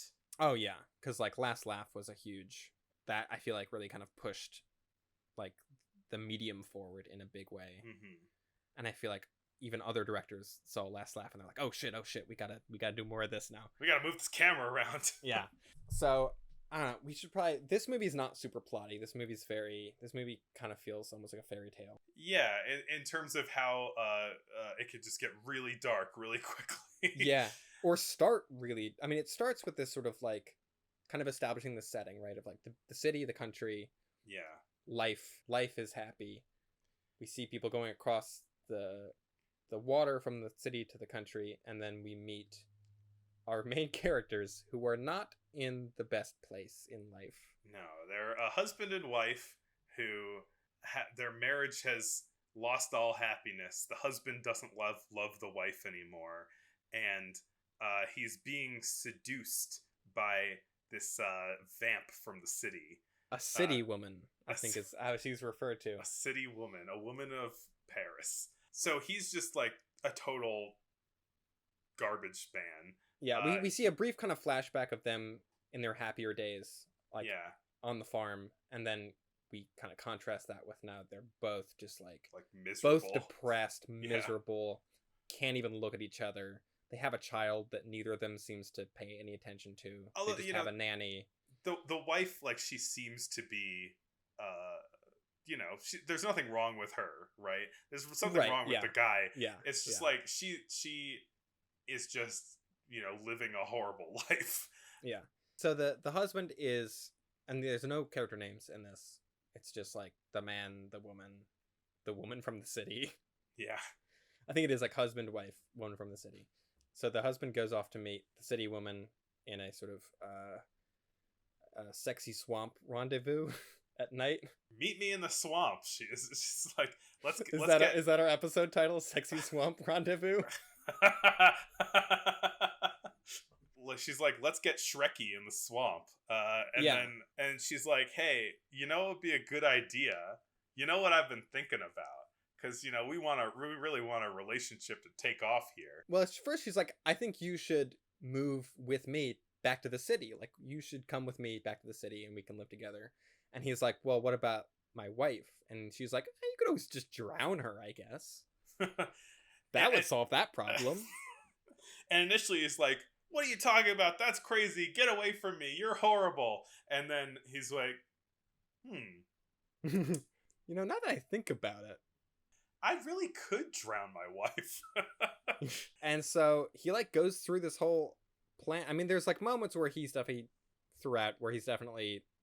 having second thoughts about it, but he's like procuring all these reeds that float, right? Bundles of reeds. He's gonna go out on the water with his wife on the boat, and he's gonna flip the boat over. She's gonna drown. He's gonna float away on the reeds, and he's gonna get rid of the reeds. So then it'll be like, there was an accident. Yeah. And yeah, he's having a lot of second thoughts. The city woman is like just completely on board. This was her idea in the first place. Yeah. And she's just eagerly anticipating him coming back, having drowned his wife. Right. So then, like, the next day, he is like, all right, let's go out on the water. And the wife is like kind of excited. She's like, oh, like, we're actually doing something as a couple now. We're gonna go to the city. Like, he's reaching out to me. Although he does go like, hey, let's go on the water. Let's we should get on the boat.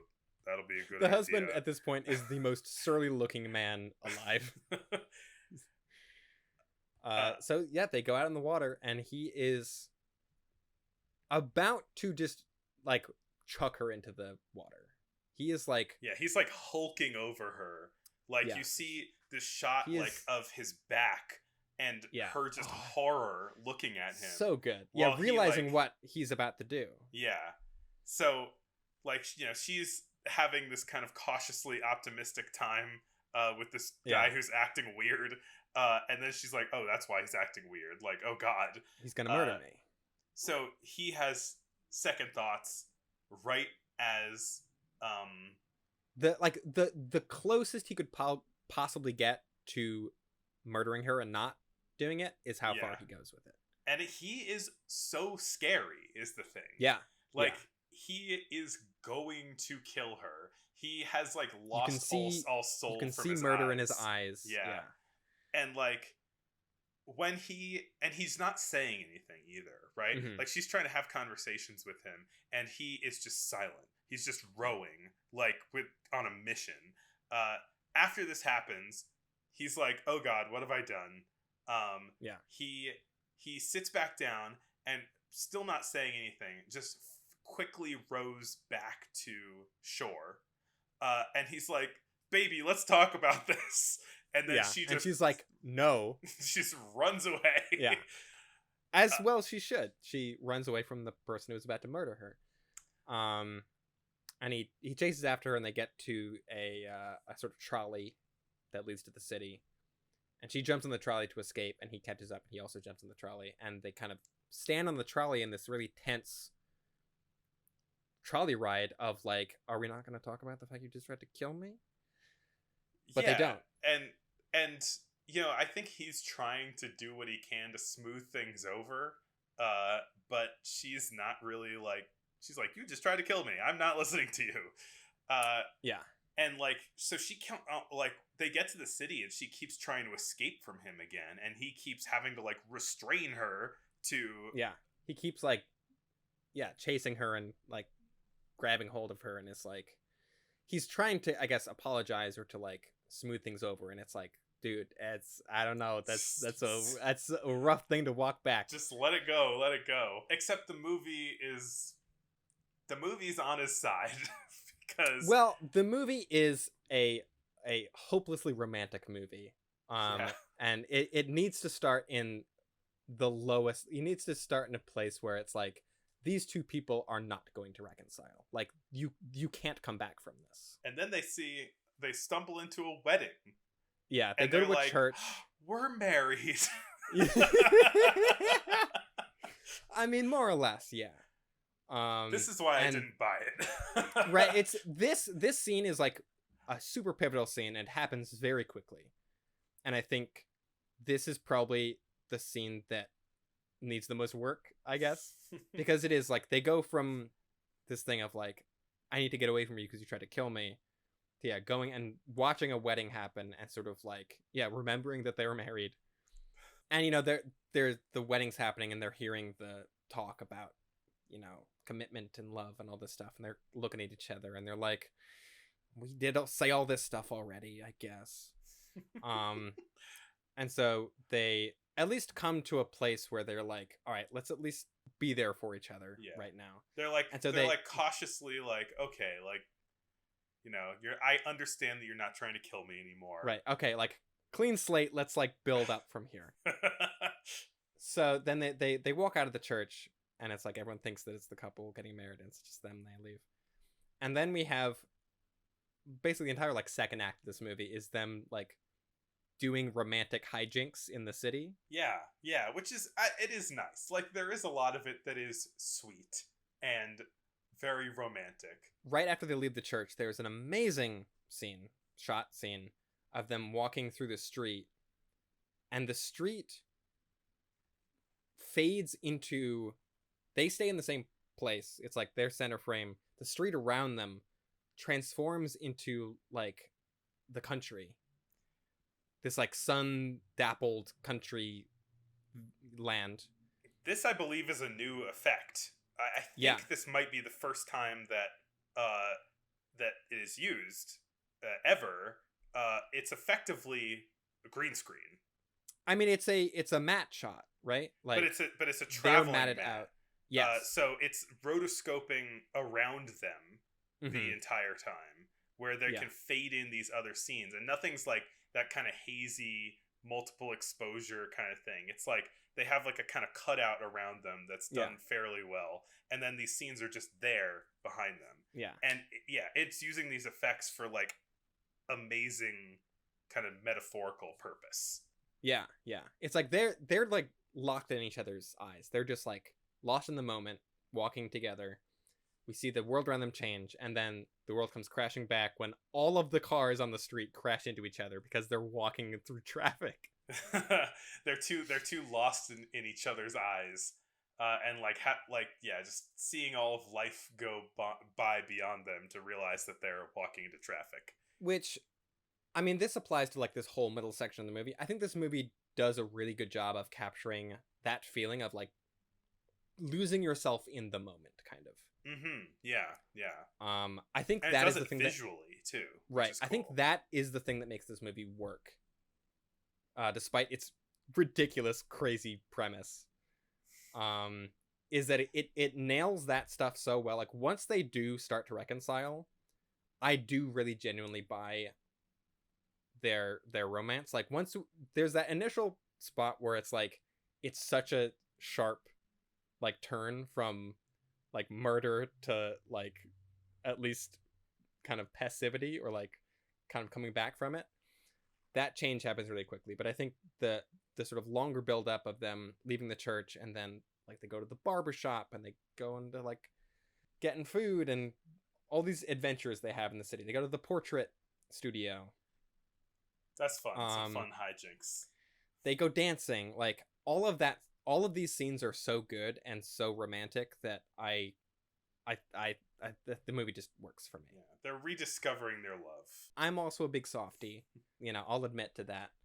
And yeah, this is where I think a lot of the comedy of the movie comes in. Like, this tonally feels so different from the beginning of the movie is like gothic and dark and creepy, and like, there's like murder plots happening, and then now it's like a romantic comedy of them like, let's go to a portrait studio and take crazy pictures. let's play this game where we make pigs fall down, and then one of the pigs gets away, and then we have to catch the pig. Yeah, and then a chef sees the pig under a blanket, and for 50 seconds the chef thinks there are monsters on the world. No. And then the pig drinks wine and gets drunk and stumbles around. Yeah. We gotta catch a drunk pig. There's a good bit where they go to like a hair salon place, and the husband is getting his haircut and he's getting shaved, and this woman comes up to like give him a manicure or whatever, and it's like the wife has to be like, get out of here, he doesn't need a manicure. Not my man. Yeah, there's like a guy hitting on the wife then, and they're... Oh, I mean, this is the other thing, right? I was getting ready to buy this romance, right? Yeah. I was getting ready to go like, it's a melodrama, they reconciled, right? And this is, the score emphasizes this moment. So I know it was on purpose, I guess. The kind of movie tone printed on score. Mm-hmm. Yeah. Because when the guy is coming up to the wife or this other guy trying to hit on her, mm-hmm. and then the husband comes up and then menacingly comes toward this other guy, yeah, with a knife, and he's like, stay away from my wife, and the music turns to these kind of like ominous strings, right? Yeah. And I'm like, oh god, like, he is still dangerous, like, yeah, they're doing this kind of thing that they did in The Lodger a little bit, where they're playing with it, because it ends up being that he just like uses the knife for an innocent purpose, but he's like threatening this guy with a knife, and this is a guy that 20 minutes ago was about to murder somebody, right? Yeah, he was about to murder his wife. Yes. Yeah. And so that moment, like, I think without that moment, this movie like would have worked a lot better for me, because that moment made me think, this isn't going to be a happy ending. This is going to be them rekindling their romance only for it to fall apart again, because he is irrevocably violent, right? And that was like where I was expecting the movie to go, and then it just kind of ended sincerely, Yeah. I mean, I do think the movie sets itself up for having a very tragic ending up mm-hmm. until very late. It really only is like happy and sincere right at the end, like last laugh. Yeah, but yeah, it's like I'd forgotten about that moment. That is a weird moment. That is sort of, you're almost like, oh no, is he gonna kill somebody? Which, yeah, I don't know if I can. I'm not gonna defend it, but I think the intent there is to kind of keep a bit of the ambiguity and keep a bit of the tension of like, how is the story gonna end? Because after all the hijinks in the city, they get back on their boat and they're going back, right? They've fully reconciled and rekindled. They are like as in love as they ever have been by the point that they leave the city.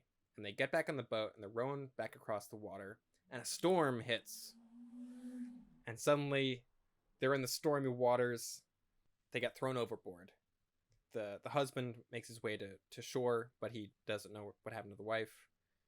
And so he gets the town together to do a rescue party, and they're going out on the water, and they just find a bundle of the floating reeds that he had initially brought out as a way of surviving his murder attempt, his sort of staged murder thing.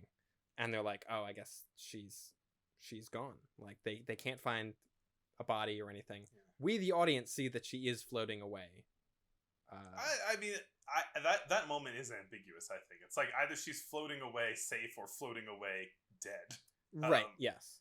Meanwhile, the city woman's like, goody goody gumdrops. My plan went happened properly. So then he meets up, like he's back at the town thinking that his wife has died via accident now, right after he's sort of like rekindled his love with her. Mm-hmm. And he sees the city woman, and she's like, hello, I see that you went through with your plan. And he's like, I'm going to kill you now. So he's like chasing after her, and he's about to like throttle her to death when there's a cry from the shore. And there was one guy who was still out in the water looking for the wife, and they found her and they brought her back. And he's like, oh, God. I was really going to do something there, and it wouldn't have been good. And that's when, yeah, they are able to like, okay, like we've reconciled. We're both alive. We're both very happy to be alive. Let's go back. Let's like get our kid that we remember that we have. Hey, sometimes the parents just gotta have a nice day out on the town without the kids, you know? Very true. A big part of this movie, I think, is that too, of like, marriage not going so great. Have an eye on the town. It'll be fun. Chase a drunk pig. Chase a drunk pig. Do a dance while a guy plays with a woman's dress shoulders. What a ridiculous gag. And so then the movie ends with them, you know, living happily in the country, and we get this, I think, very funny shot of the city woman on the back of like a cart, like going back to the city, and she's like, oh, I'm mad. It feels like a very cartoony ending for her right there. It's like it does kind of. And yeah, this movie has it does feel very fairy tale like in its logic, I guess. Mm-hmm. I think it's full of things that shouldn't work that somehow I still find myself thinking work. Like the whole thing of murder to like a happy night on the town is like, how did anyone pull this off? I don't understand it. Like I really don't think it should work. I think the performances do a lot. Janet Gaynor plays the wife, and she won the first ever Best Actress Oscar for both this movie and 2 other movies, because it was over multiple years. So she got nominated for 3 movies. It's like, you done good. Yeah. But yeah, I think she's very good in this movie. I think the guy who plays the husband, I forget his name because I didn't write it down, but I think he's also very good. And I think their performance in that whole city section and throughout the whole thing is the thing that I think makes this movie work. Yeah. When it by all means probably shouldn't. And also just like Murnau directs the hell out of it. It looks great. There's some really inventive stuff happening all throughout. And it's got sound effects. While they're searching the water at night at the end, there's almost this kind of like foghorn sound as he's calling out. Yeah, that was silly. I didn't like that. It's weird. It feels like a sort of thing where they're trying something and it didn't really work. But this movie also won the first ever Oscar for Best Cinematography, as well it should. Yes, it should. Speaking of movies that won Best Picture awards at the Oscars. Well, actually, before we move on to the other movie, let's talk about how in the 1929 Oscars, there were 2 awards for Best Picture. There was Outstanding Picture, which was sort of, my understanding of it is that was to reward sort of quality of production. Mm-hmm. And there was Best Unique and Artistic Picture, which Sunrise won. Right. And retroactively has kind of been shut out of the Best Picture lists of movies. It didn't exist for that long, though, right? Only the first year. Yeah. Only 29. I feel like people just say like that these 2 shared Best Picture the first They year. usually don't. In almost every instance, maybe it's changing, but in almost every instance, Wings is given the sole credit for the first Best Picture winner at the Oscars. And it's not really true. There were 2. and Sunrise is kind of better, I think. But Wings is also pretty good, so let's talk about it. You know what? Maybe we're gonna contrast in some interesting places here because I thought Wings is great. I also think Wings is great. I just think I like Sunrise more. Yeah, I don't know. Mostly because of like character stuff. Like I get emotionally invested in the characters in Sunrise a lot more than I do in Wings. Yeah, I mean it's more.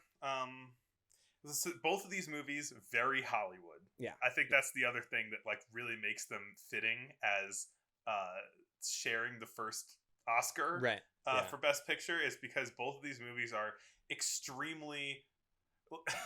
It's like they're off to the start already of what the Academy Awards loves. Yes. Yeah. Wings.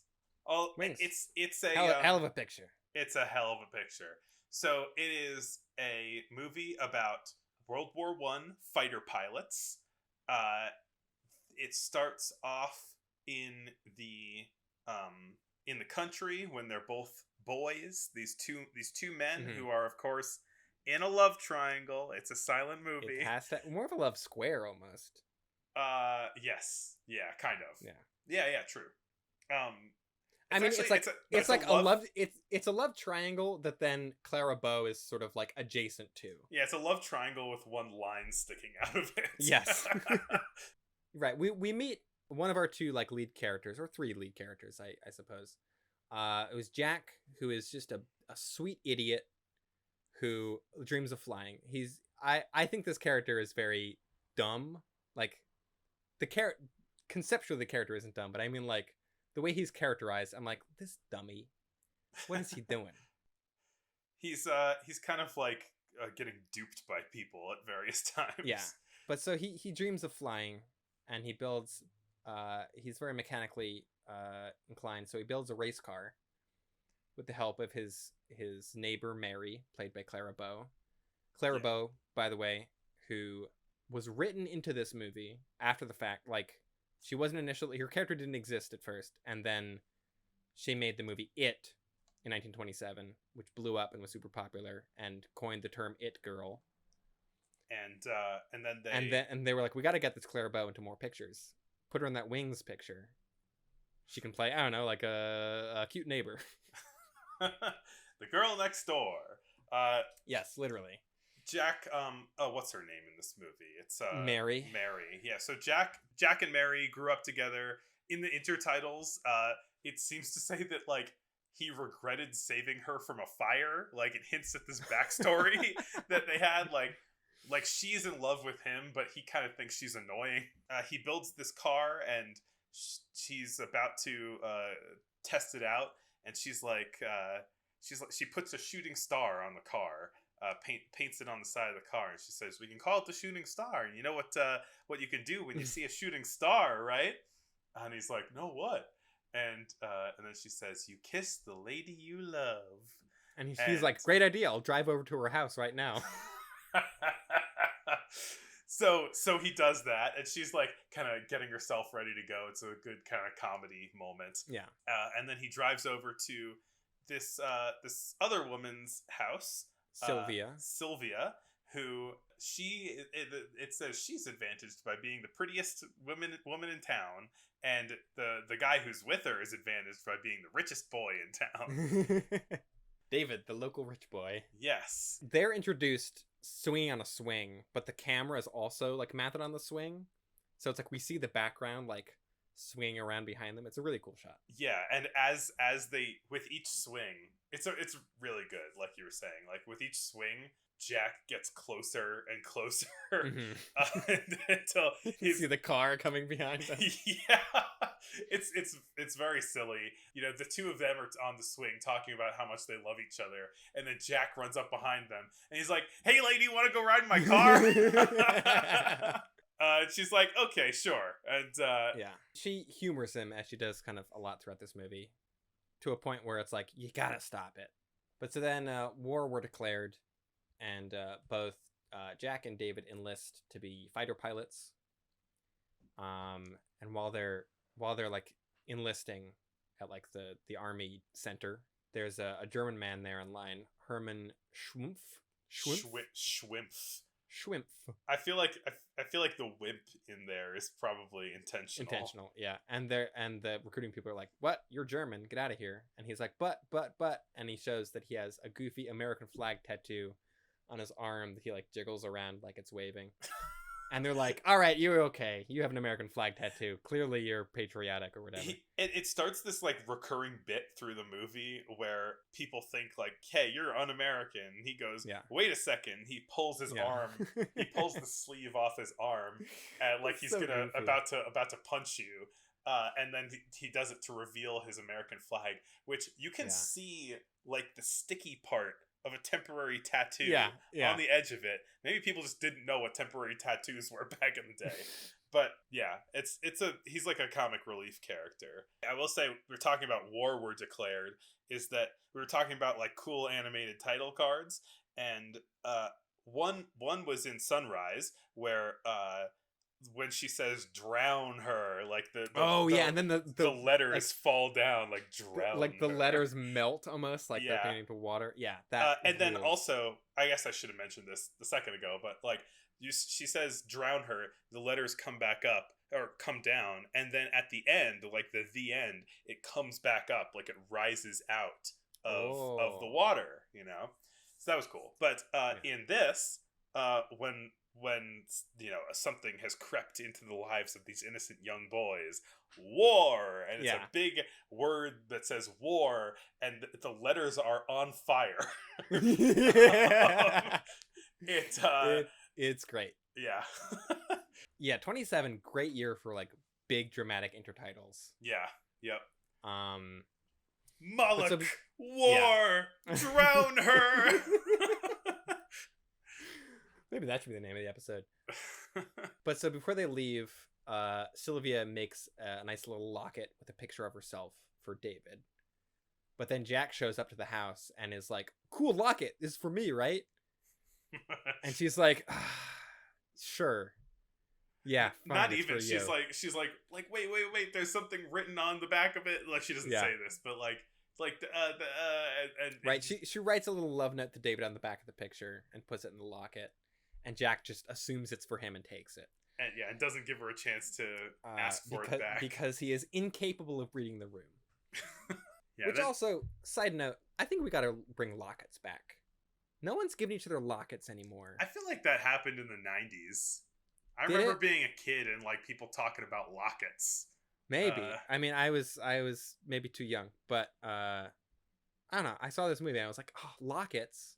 Those are great. I want With a secret locket." messages. Yeah. So they go off to train to be fighter pilots, and they initially are rivals. They're button heads because they're like seemingly romantic rivals, even though it's kind of one-sided. I feel like this also, like this part of the movie, this training montage kind of, not a montage exactly. Not really a montage, montage, but like a training segment of the movie. Yeah. And includes like people spinning around in things like you see in military training montages. Yeah. This is where I feel like the movie like gets its feet and starts, I don't know, I didn't have high hopes for this movie, honestly, when I first started it, because I thought it was just going to be a kind of generic Hollywood drama that we've like in the style that we've seen before. And I think at the beginning, there's nothing wrong with it, but like that's kind of how it starts, right? And then this training sequence feels very it feels very modern, it feels like you're watching a movie. Like this is when I went, "Oh, this is a Hollywood movie," you know? It is in line with so many other sequences that probably took a lot of inspiration. These two characters who, find this respect for each other by fighting it out while training. And then just the only way men can become friends is seriously by hitting each other. They're doing all this training. There's a part where, so at the end of the training sequence, they kind of get stationed together in their barrack tent as new buddies, and then they get a roommate who is like, he's a more experienced pilot, and they talk to each other about they're both like, ooh, this guy's cool. yeah. He's like the cool older kid that they get bunked with. Yeah, and he's like, just take after me, kids, and you'll be fine. He is also, by the way, played by Gary Cooper, famous actor Gary Cooper. Who we'll see more of shortly. Yeah, he's like 8th build in this movie. Before David left, and also I was against David at the beginning because, you know, you're kind of supposed to be in a way. I think he's kind of meant to be a little pompous, and he is the rival to the kind of main character. Right. And I think that, you know, as they become buddies, this kind of fleshes out. And before David leaves, his parents give him a little tiny teddy bear that he had as a kid, and his mom says to bring it back to her, and he carries it around as a good luck charm.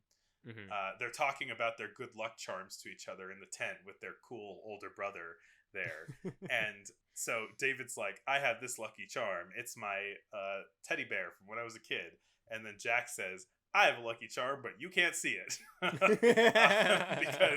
because it is it's a picture that I stole. it's a picture of your girlfriend that I also love, that I don't know has your name written on the back. Yeah. So they asked the cool pilot, oh, do you carry any lucky trinkets?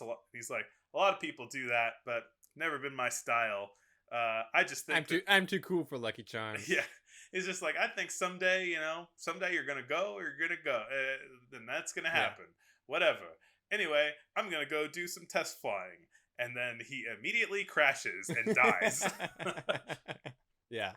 Thereby sort of setting the stakes, being like, oh shit, like he wasn't even fighting. He was just doing practice flying.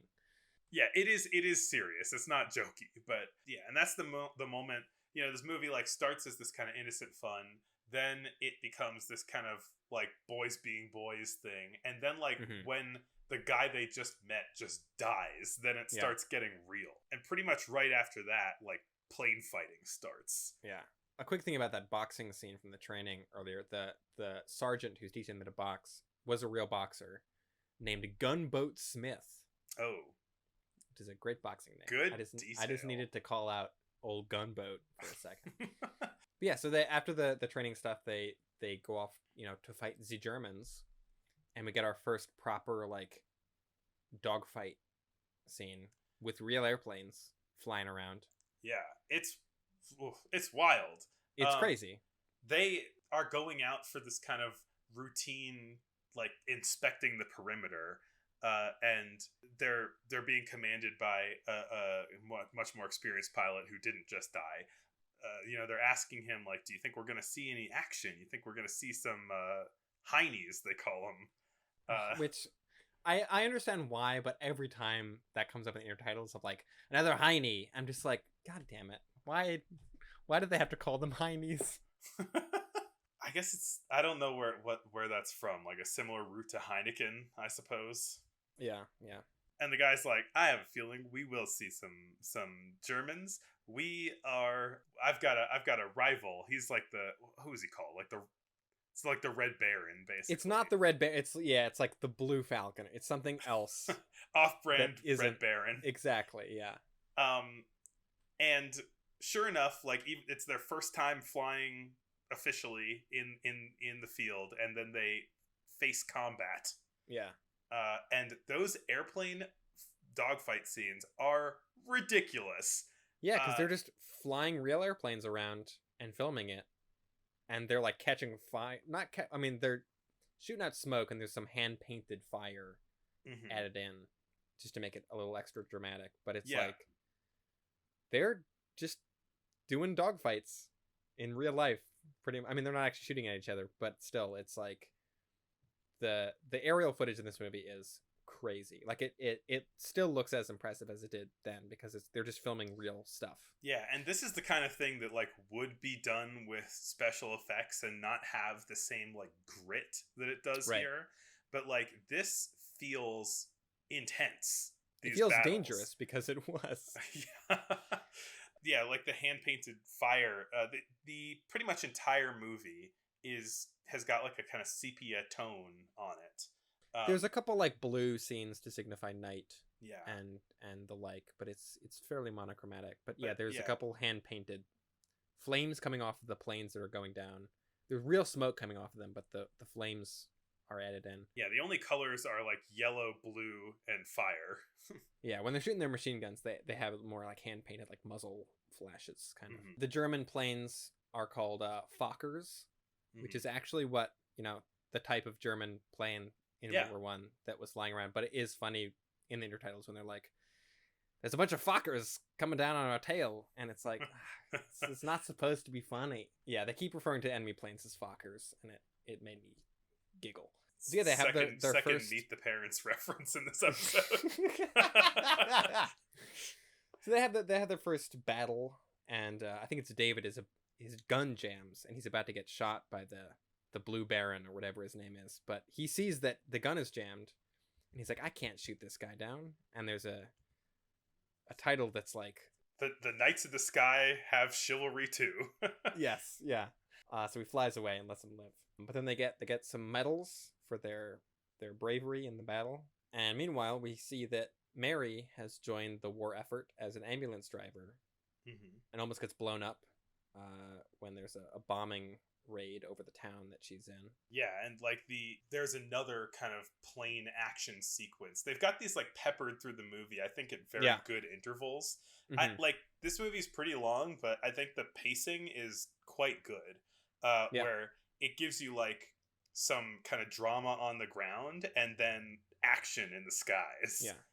And it doesn't feel overly long. It feels like, no, this is a war epic, and it feels appropriately long for how much happens. So yeah, like she's kind of tending to some people in this town, which happens to have a bomber plane going right after it, and the two of them, a Gotha, I think. A Gotha. They refer to it as such. Jack and David are tasked with going after the bomber and attacking it once they hear that it is on their trail or headed toward this town. But not until after you get some amazing explosions as they drop the bombs on this town. Also some I think real aerial photography or videography of like the bombs dropping down out of the plane. Yeah, like looking straight down as the bombs fall, and you see like the explosion shooting up. So cool. They made sure to hire a director who flew planes in World War One for this movie. William A. Wellman, who was a fighter pilot. And it shows. There's like a lot of there's a lot of like gritty reality in this movie. Like it's a violent war movie. And it has some like sequences with really intense like trench combat and all this stuff. It's it's super good. Yeah, it really goes as hard as a movie from this time can go, kind of, as a war movie. It goes harder than any movie that I have ever seen so far. They pulled no stops in terms of how enormous this production was. It's bonkers. The General last year you could consider to be a proto-action movie, and this is an action movie. Right, yeah. Right, they shoot down the big bomber, and it crashes in a really cool way. And they have some time off, so they decide the boys head to Paris. Another big crazy intertitle where like just the words Paris like fly at the screen. And Mary is sent after the boys. She hasn't met up with them yet at this point. She's sent into Paris to bring the pilots back for the next day's attack. They just find out, they come down the wire that they need to attack the next day. So they need to go out and get all the pilots who are partying on the town in Paris and bring them back to the base.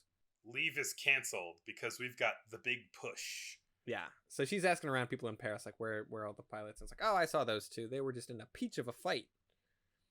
And they busted up this window. And so she's sort of looking all throughout them, and we find Jack in like a Paris, I don't know if it's really a nightclub, but it's a saloon, a music hall, as it were. And there's one of the most famous shots in this movie. If I'm going to single out any single shot of any movie, like this is a real doozy. It's so good that Rian Johnson used it in Star Wars, which is this super cool, like, it looks like a dolly movie. Like, it's just the camera moving forward in a straight line, but because it's in this like Paris cafe music hall place, it's moving over a bunch of tables that everyone's sitting at, and we're moving like in between these people sitting at tables. Yeah, so like various conversations or interactions happening on either And side people are of like the screen. people are like moving glasses like out of the way as the camera like goes inches past it, and we finally settle on Jack as he's sitting dead center of the middle of the frame, and he's just getting a giant thing of champagne poured into a glass that he's like ogling. It's a great shot. I mean, I think two kind of legendary like shots from these two movies, Sunrise and The Wings. One of the kind of traveling Matt from the last one, and then this, which this must have required so much coordination to make it happen. Yeah, I mean, certainly a lot of coordination in the performances. You can even see like people like subtly moving stuff out of the way for the camera, but because at first you're like, how did they even shoot this? Because it's like normally you shoot it on a dolly track, but the tables are in the way. They might have had to like, oh yeah, okay. I wanted to look it up because I had a vague idea, but they had to hang the camera on a platform from like a track so it could move over all the tables. But it was on this platform, and it was shot with an IMO camera, which was a early kind of motorized film camera. I actually used the 60mm version in school called the Filmo. Fun fact. But so it's hanging. It's like on a platform and it's hanging, and the camera operator had to be on the platform with it to shoot. Yeah, it looks fantastic. That's so cool. There's actually, so this is just a great sort of like camera move, I guess. Like it does kind of call attention to itself, and the director William Wellman later said in an interview, there's a funny quote that I wanted to bring up. Camera movement I loved, and then I got awfully sick of it. I did the first big boom shot in Wings, which is not technically really a boom, but whatever. When the camera moved across the tables in the big French cafe set. Then everybody got on a boom, and both me and Jack Ford got right off. We both agreed we'd never use the thing again. There's too much movement. It makes some people dizzy. It really does. And they become more conscious of the camera movement than they are of what the hell you're photographing. I used to get some wonderful odd angles, but then everybody started odd angles, shooting through people's navels. Wow. To which I say, if only William Wellman could see the movie Ambulance. But I find that interesting that it's like he does this really cool shot in this movie, and then everyone is like, we love camera movement, and he's like, too much. We have camera moving all over the place. Too much. People. It's over. I did it, and then that's it. William Wellman also made the initial version of A Star Is Born, also starring Janet Gaynor. Did not know that. Yeah. So anyway, Mary shows up to the French cafe and finds Jack just totally sloshed. He is seeing bubbles everywhere and says, "No war, just bubbles." There's a great, Clara Bow's face is really great in this scene where like she sees Jack drunk and doesn't look at camera, but it's just like you see her like dejected face of like, oh, this dude. Well, and also like Damn it. he's like hitting on this French lady and and her just lady. like her face is so funny to me. It's a really great performance. Yeah, it's a bit more like comedy at this point where, but it's not like overwrought comedy. Like she's not like making a silly face. It's just her expression in this moment is so perfect. Right, like she's trying to like there's a boy that she loves who is with a French lady and she's like trying multiple to like French ladies. Yeah, and like she's which trying also to in that crazy like crane shot going across the tables, one of the tables is two ladies. I think one of them might be like in drag also. He's way too drunk to function and is hallucinating special effects bubbles in the air, which he's trying to shake everything to make bubbles come out like a champagne bottle, and these bubbles are probably like they're the biggest kind of touch of unreality in this movie. They're very kind of like almost cartoony bubbles.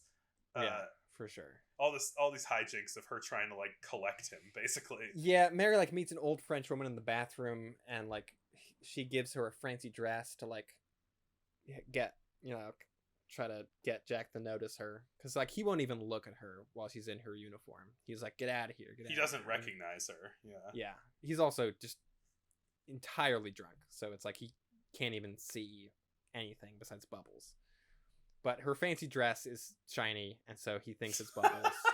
So he follows her, and they go up to a hotel room, and Jack almost immediately falls asleep, and is like, "Bah," and just zonks out on the bed. And so Mary's like, "All right, whatever. I guess I'll change back into my uniform now." And as she's changing, the like other military officers bust into the room and are like, You're not allowed to be naked in the room with a pilot. What's going on here?" And she's like, yeah. But she can't convince them that it was innocent, and so she gets kicked out of the ambulance driving corps. Before he even has a chance to recognize her. It all feels very unfair to her, and Which it is. very sexist toward her. The weird thing about this is that she doesn't then show up until the very end of the movie, which maybe is a consequence of her being written into the movie late. Yeah, there's not a lot of her in this movie, and she has top billing because of how famous she is. Right, because she's the It Girl. She was in It, playing the clown. Mm-hmm. Have to make that joke. Gotta make that joke every time it comes up. But so then, a presumably very hungover Jack comes back for the big push, the big battle. It's like World War I D-Day. They basically like pulled a real D-Day just to film it, because like it is colossal, the scale of this battle. I mean, this is like the entire third act of the movie, right? Yeah. Or like end of second act into third act, whatever. And there's battles happening in the sky that are super crazy. There's battles happening in the ground that are just like so violent, with big tanks and explosions. It's ridiculous. This is the biggest scale thing ever. It's crazy. It's not really that hyperbolic to say this is like the biggest scale thing filmed, maybe. I don't know. It's up there. Yeah. There's been other things that are also absolutely massive in terms of the scale. I think there are other things that have been stuff, massive, but not all of them. I think a lot of them kind of get lost in that bigness. Where this movie, I feel like, is very well directed. It has all of this scale, but it like plays it properly, and it gives you a good pacing with all of it, and it like fills the frame in a nice way, and it doesn't drag it out too much. Like other movies that have had big action sequences, like big battle sequences, they're like, okay, well, we got like 500 people together, so we're gonna get like 15 minutes of footage out of this, you know. But this movie like knows how to use it so that it like has a punch and doesn't overstay its welcome. So during this big battle, David is shot down but survives, but Jack thinks he's dead. Yeah, he's behind enemy lines. Right. Jack goes off on like a rampage in his plane, and he sees, there's a scene I love where he sees a German like general or something in a car. Yeah. And like chases down the car and shoots it, and it crashes and explodes. And it's a great just like action movie thing of an airplane chasing a car, shooting it, and then it like rolls into a ditch and explodes. There's so much going on in this movie. One kind of note to tie in like the kind of dramatic story back into this is this thing has been established before every time they get up in the planes. Oh, right, yeah. David says, all set, and Jack says, okay, and it's like they're buddies. They have a little thing that they do every time. And this final battle, right before it has happened, Jack drops his, like, reveals his locket to David. And the locket comes open, and the picture that has a note written to David on the back of it is, like, falls onto the ground. And David has also received a letter from Sylvia saying, this guy keeps saying he loves me so much, but like... he keeps sending me love letters. I don't know what to do. Yeah. The one I love is you, David. So David's like, oh my god, like I'm best buddies with this guy. We're war buddies. Yeah. Like and you know, Jack is like basically displaying this to him is like, hey, I don't want this to come between us, but I love Sylvia too, you know? So when the picture falls onto the ground, David realizes what is happening, grabs it, and Tears it up. he won't give it back to Jack, and he's like, let me put it in the locket. Like I need to put it back in the locket. and Jack's like, no, I think only I want to touch this locket. This is the most important thing to me. And he's like, you gotta let me be the one to put it back in the locket. I don't want to break your heart, my friend. Right, yeah, because he doesn't want him to see the note on the back. Yeah. And so rather than let this happen, he tears the the photo up.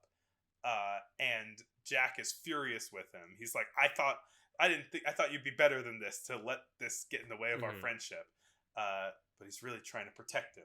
He could have just told him. But yeah. Whatever. And then they're very suddenly called to battle, to this big climactic battle. Yeah. And not only have they left on this weird foot, but also David has forgotten his lucky charm. Classic mistake. Yeah. Which, you know, when he leaves that lucky charm behind, it's like, oh, this is not going to end well. And yeah, he's like almost immediately shut down. Oh my god. Speaking of lucky charms, one thing that I forgot to mention about Oswald the Lucky Rabbit 5 hours ago is that there is one of the best joke in it, I think, is when the Lucky Rabbit thinks he's going to die, and then he pops his foot off of his leg and then kisses the foot because he's kissing a rabbit's foot for luck. Great gag. Oh my god. Great gag. I didn't even pick up on that. We'll have to cut that out and put it back in the 1 week for 1 reel section. So they are about to do their thing. David is like, hey, can we patch this up? All set? And Jack is furious. He says he doesn't say anything. And they leave on this terrible note. And then David gets shot down. And Jack thinks he's dead. He's not. But so then yeah, Jack is like, oh, like I left he's dead now, and I left things angry, and I'd never get to like tell him how much I care. So there's genuine like great chemistry between the two of them. Yes. So David is shot down behind enemy lines. He's got to get back. So he steals a German plane, just like in Top Gun Maverick. So as the battle is finishing, as you know, like the Allies are winning or whatever, then at the end of the battle, David's flying back towards the American lines, and Jack sees this German plane, and he's like, "Oh, one more! Yeah. I'm gonna avenge my friend's death. One more plane. Red. I can shoot one more plane down." And so, not knowing that it is his friend who is still alive, he shoots the plane down, and it crashes into a farmhouse. David's like pleading with him. He's like, "Can you see me, please, please?" Yeah, it's like, it's me, but it's like engines are too loud, and so he's like, one more Heine, and Jack lands to like get he wants to cut the Iron Cross out of the plane, but he goes into the farmhouse and he sees that the pilot was actually David the whole time, and he's dying on his back. And so he runs over to I have a wife. She's very beautiful, but she's dying. She's gonna get better. And so they have this, you know, moment where he rushes over to him, and they're holding each other. David is dying, and they kiss on the face, and then we cut to a propeller, and it stops turning, and it's like, he's passed on. His propeller has stopped. Have you seen Paprika? Yes. Do you know the scene in Paprika where there's a guy who's like on the edge of death, and there's a bunch of pinwheels outside of where he is, and the pinwheels are spinning really fast in the wind, and then it looks like he dies, and the pinwheels all like come to a stop, and like his eyes are open. He's just like, his mouth is hanging open, and the people cover his eyes like they do in movies when somebody dies, and then They cover his eyes, and then the hand reveals that his eyes are still open. He's like, "I'm still alive!" And then it cuts back outside, and the pinwheel starts spinning. Oh, I'm sorry. That's not Paprika. That's Tokyo Godfathers. Oh, okay, that makes more sense for that movie. Yeah. I gotta rewatch Tokyo Godfathers. I watch it almost every Christmas. I should, like, it should be a requisite Christmas movie watch. But anyway, so that's, tragic end for David. Jack returns home. It's really sad. It feels like unjust. It's right. Like, it's if tragedy. only he'd known. It's true tragedy. Yeah, great drama. So Jack returns home in a parade. He brings the lucky bear back to David's parents, who forgive him for killing their son, basically. They were like, "It's war. We get it." Yeah. We kind of see Sylvia just like sitting alone, because the person that she actually cared about has died. And so Jack, now knowing that Sylvia wasn't ever into him, he ends up seeing her letter to him as well. Yeah. I think when he goes back to like get the teddy bear in the tent.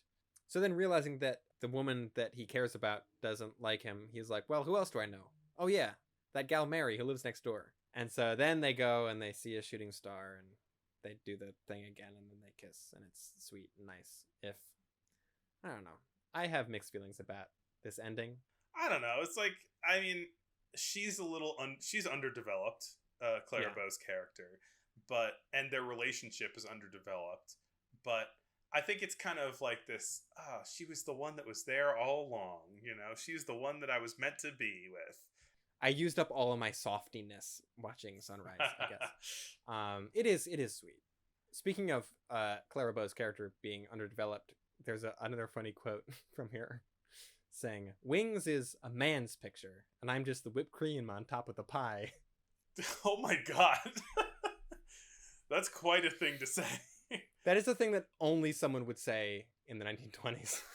I'm just the whipped cream on top of the pie. I think she said it later, but still, that's a very 1920s thing to say.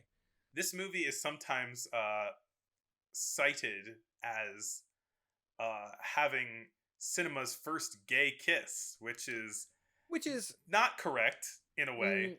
Yeah. But like, also both not correct technically, but also like it's not intended as like a romantic kiss, I don't think, even though it is on the mouth. Yeah, it's like you could take it that way. I think it's interesting if you take it that way. I think it kind of makes the movie better if you take it that way. Yeah. Like, you could consider it this like kind of kiss on the mouth of camaraderie, or you could, consider it this like sort of, I don't know, bisexual kind of thing, I guess. I mean, David also kisses his mother on the mouth, so yeah, maybe it was just less of a romantic connotation. This movie took about 9 months to shoot, which is a long time. Mm-hmm. It cost, especially when people are cranking out 3 movies a year a lot of the time. Yeah. This movie cost in 1927 $2 million, which according to the calculator that I used is about $35 million now. Mm-hmm. That's about what I read. Yeah. Less than what I thought. A $35 million movie is expensive, but it's not like they didn't have to pay for computers. Crazy, I guess. Yeah. The computers are half the cost of all these movies now. There was a lot of hooking up on set, apparently. The director, William Wyman, described the set as so they shot in San Antonio, and he said San Antonio became the Armageddon of a magnificent sexual Donnybrook, which is also a hell of a quote. Magnificent Sexual Donnybrook is also a good episode title. He also said, we know that our episode titles do well when they have the word sex in them. You're not wrong. He also said that all of the elevator girls at the hotel got pregnant where the cast and the crew stayed, which might not be true. That seems like a joke, but damn. I think Clara Bow and Gary Cooper hooked up at some point, I read. So good for them. Good for them. I think Clara Bow was either engaged or married at the time. Maybe they both were. Both of them have long histories of just hooking up with co-stars and people. So this was that real Babylon era. I mean, Margot Robbie's character is directly based on Clara Bow, so yeah. Mm-hmm. Some prints of this movie had sync sound effects and music using the kinegraphone process, which I think was sound on film, as opposed to Vitaphone, which we'll talk about in a second. And yeah, the most popular version of this movie that exists now is a restoration that had Ben Burt of Star Wars fame doing the period appropriate sound effects to go along with the movie and the score. And I think his sound effects, of course, are amazing. They give it a little bit of that Ben Burt magic. Yeah, they feel very very very immersive and deep. Yeah. And this movie premiered in New York City, but it didn't go wide to like most theaters until 1929, which is kind of crazy. But so there's really only one more movie to talk about from this year that we watched. Yeah. And it's a pretty pivotal one. Speaking of sync music and sound effects and maybe other things too, I think it's time we bite the bullet and we talk about The Jazz Singer. The Jazz Singer. One of the most famous movies, but not because it's good. You know, I like this movie. Yeah, I did not. And not for the obvious reason. Yeah, I also didn't like it for that. I didn't like it for that reason, obviously. We're going to leave aside the obvious horrible thing about this movie, at least in this very moment. We're going to talk about it. But okay. So this movie is off, people are like, this is the movie that brought us out of the silent era into the sound era. Yeah. Or at least heralded the shift. Mm-hmm. It was a big popular sync sound movie that had voices and not just sound effects.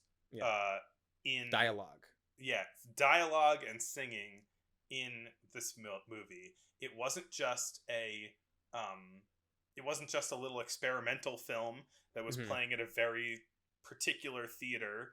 And it also used a sync sound method that was much more easily rigged onto older projectors. Because you didn't need basically a new projector to use it. You could just kind of hook a record player, like a turntable, onto a projector, and then have it mechanically linked to the projector. And that was how they achieved that. That was how Vitaphone worked, which is what this used. So it was much more broadly seen, I think, than these other ones. And there are so many movies that are there are so many essays or documentaries or movies about this era that are The Jazz Singer. People saw this movie and it inspired them and it changed everything. And you know what? I was inspired. You get it? Yeah. Yeah. It seems cliche or whatever, but I saw the scene of him speaking and singing in the club. There are some other parts with kind of less close up sync sound. They are singing, but it's not synchronized to the film. Yeah, and it's much less you're seeing a person's mouth move and they're talking. And I saw it, and after spending years in the silent era, I was like, oh my god, this is it. It's that is the scene that every film montage uses, that every movie about this era uses as everything's changed. We need to. This sound thing is coming down the pipe. We gotta rethink everything. That scene, it does function that way. You do watch it, especially since most of the rest of the movie's silent anyway. And having watched all these movies over years, and you get to that, and it's just oh yeah, they're talking now and singing. Damn.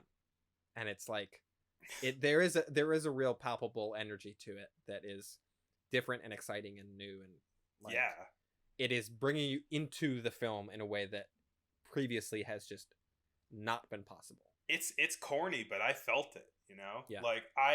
I think a lot of this project is about us kind of being able to reevaluate the way that film history is told, right?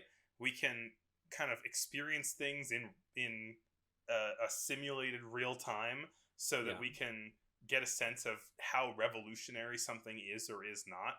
And I think for Birth of a Nation, for example, that is one that deserves nothing. It's a movie that is not that remarkable and is also horrific.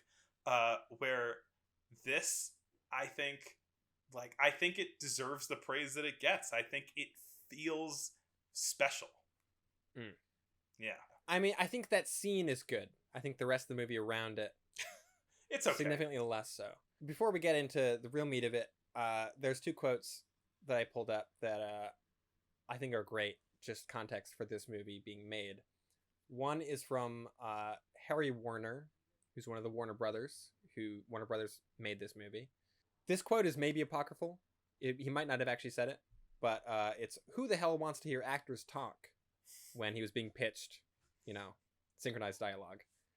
The other is from D.W. Griffith from 1924, which is, "We do not now and we never shall want the human voice with our films." Which is weird because I think D.W. Griffith did have like a talking portion in one of his movies once. Well, hey, maybe change his mind after 24, but that is the world that this movie is coming into, is that it's like people aren't just not used to talking in movies. People are actively against it.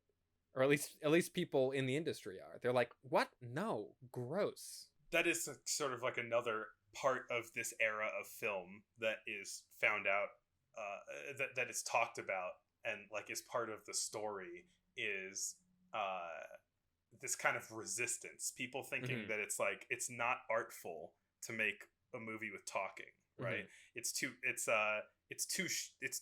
tell, don't show, right? And yeah, it's which there I mean are a lot of isn't people incorrect entirely. I mean, like, I think we've, especially in the last few episodes of years, we've seen like just some amazing visual storytelling being done and just some really great subtle use of performance and of camera work and editing and all of this stuff, just to be like, to do all this stuff and to tell really universal kind of classical stories. They're like, yeah, you don't need words for this. This works on its own. I do like to imagine a kind of history where the silent era could have gone on for a bit longer, so that people could, because I feel like they were just figuring it out, Right? Yeah. Like they were just like, oh, here's how we make amazing art in silent films. Not that like stuff wasn't being made before, but like it was like people were finding ways to use the medium that could not be done with the kind of obviousness of speaking. And also because of the technical limitations of recording sound, then we see a real kind of, or I think we're going to see a shift in sort of how movies look a bit. Yeah. Also, one other thing is that very shortly after this, next year, which we may talk about more, but as a result of this movie and the change that it brought on, a lot of organists and pianists lost their jobs. Because after this movie came out in 1928, people pretty much only wanted sound movies.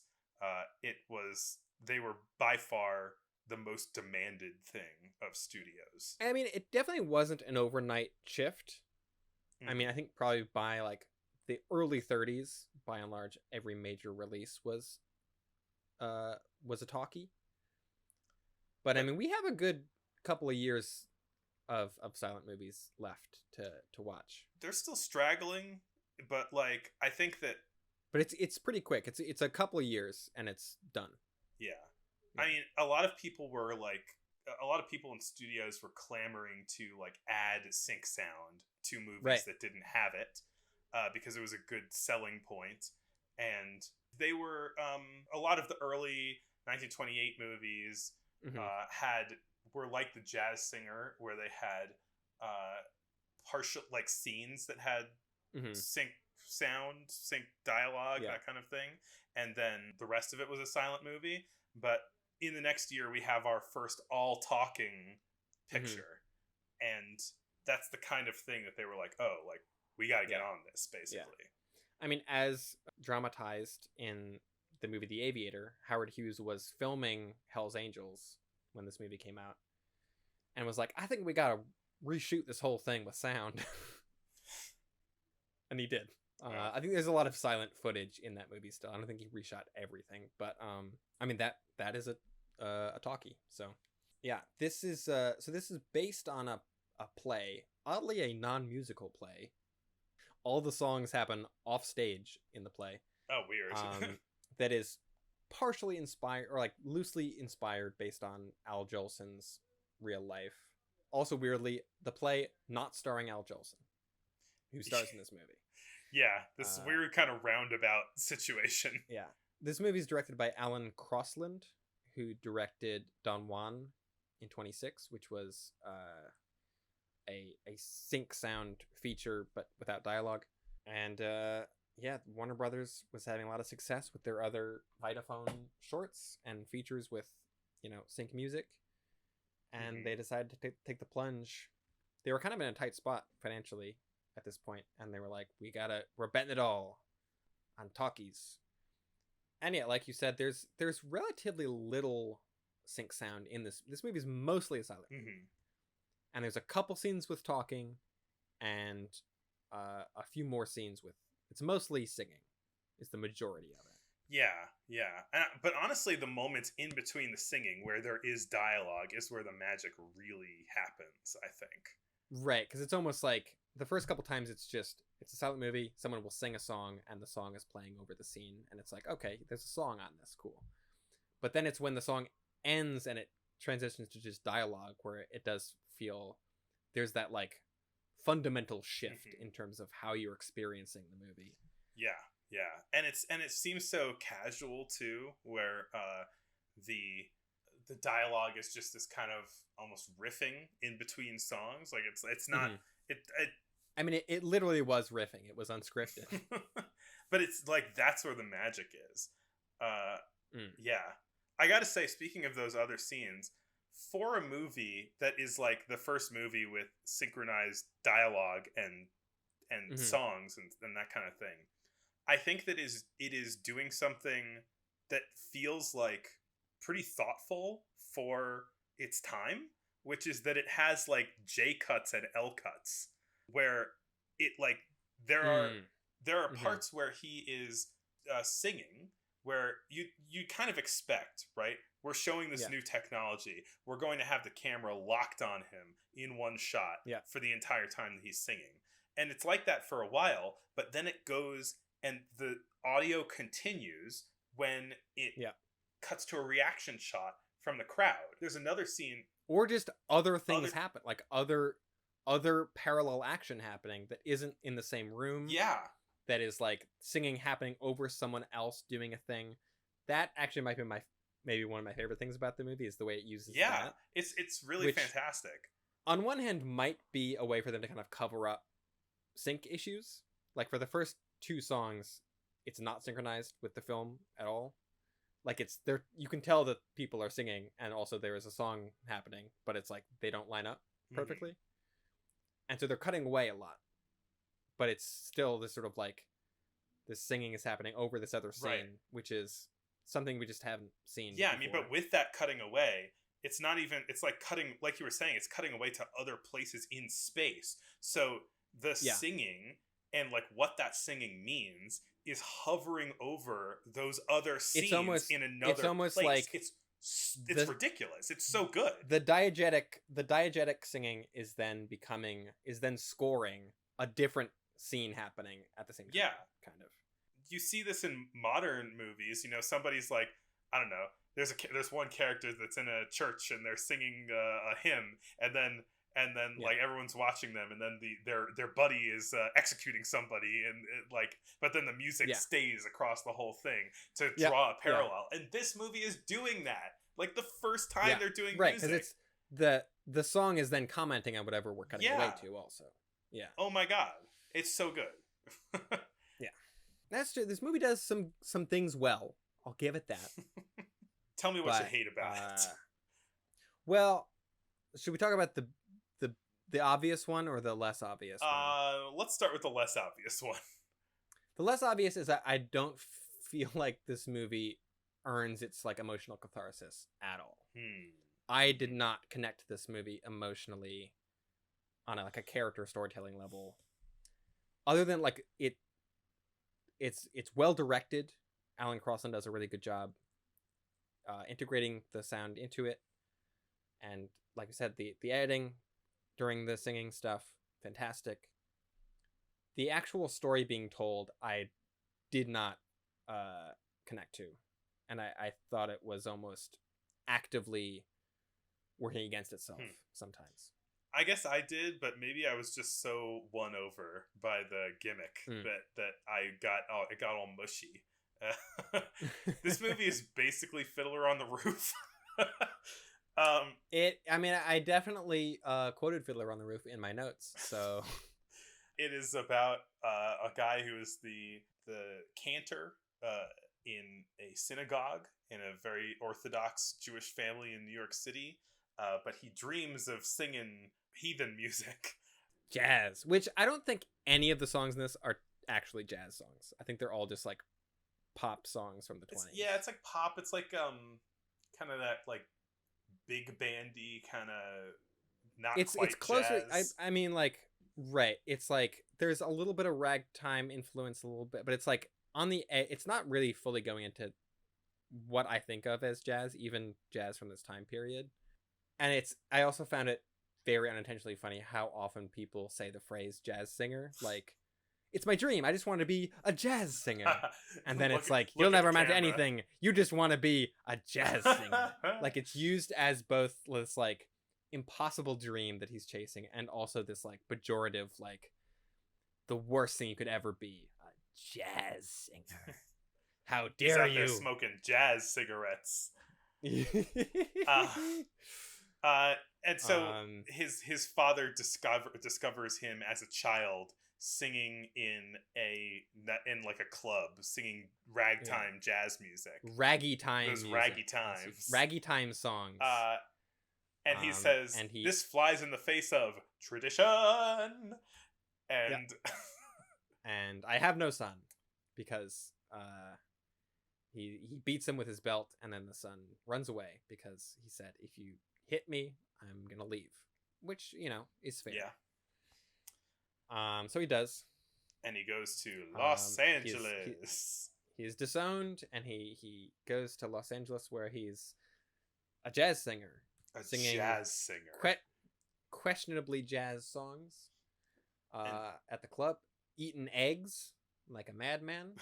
And yeah, so during that first part in New York City are those first two non-sync songs. One is him as a kid singing in a club, but it's all very far away. You can't really see his mouth or anything like that. The other one is some like Orthodox, like the people doing the cantor singing in the synagogue without him, while he is, and that's the part that's juxtaposed with him gathering his things to run away. And abandoning his old. But then when you flash forward to him as an adult, and he's a jazz singer, it's also established that he is in a long line of cantors, right? Yes. Like, it is his family legacy kind of. He is the decanter to sing in a synagogue. Yeah. Yeah, so he's spitting in the face of his legacy, and he's spitting in the face of God, who gave him this beautiful voice so that he could sing God music and not sing heathen music, basically.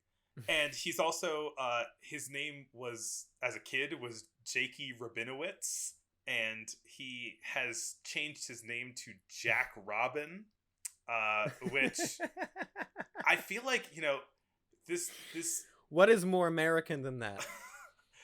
This movie, I feel like it's got to be like commenting on like how people will like un-Jewishify their names to like make it big in showbiz. Oh, absolutely. There's a lot of, I mean, in ways that are often very unpleasant in this movie, ways in which he is sort of like affecting his own identity in order to pursue showbiz fame. But right? it's also like a way of him sort of betraying his heritage, which Right, is like something that the movie is kind of complicating. It's in dialogue with, because like I think the movie thinks that his parents are being too strict, but it also, maybe the movie thinks that he shouldn't have thrown the baby out with the bathwater and keep some of his Jewish identity.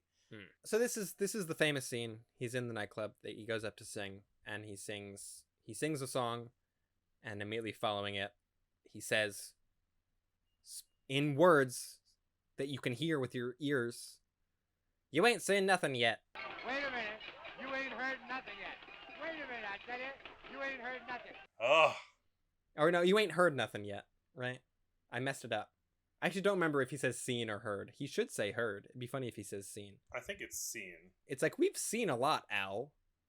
You ain't heard nothing yet. Yeah. Yeah, that makes more sense. Super famous line of dialogue. I mean, the first line of dialogue in a feature film. Yep. So, yeah. This is also you could very well say that this is the first musical movie as well. Yeah, true. Because it is a musical. I mean, it's all sort of diegetic music. Like, it's all people going to a place and singing. There's no of the kind of magical realism, but that still counts. And I hadn't heard nothing yet. I had stars in my eyes, baby. I mean, this line of dialogue is what every movie about this era, whether it be documentary or like fictional narrative thing, everyone uses just that clip of him saying that as like, God damn it, there's sound and pictures now.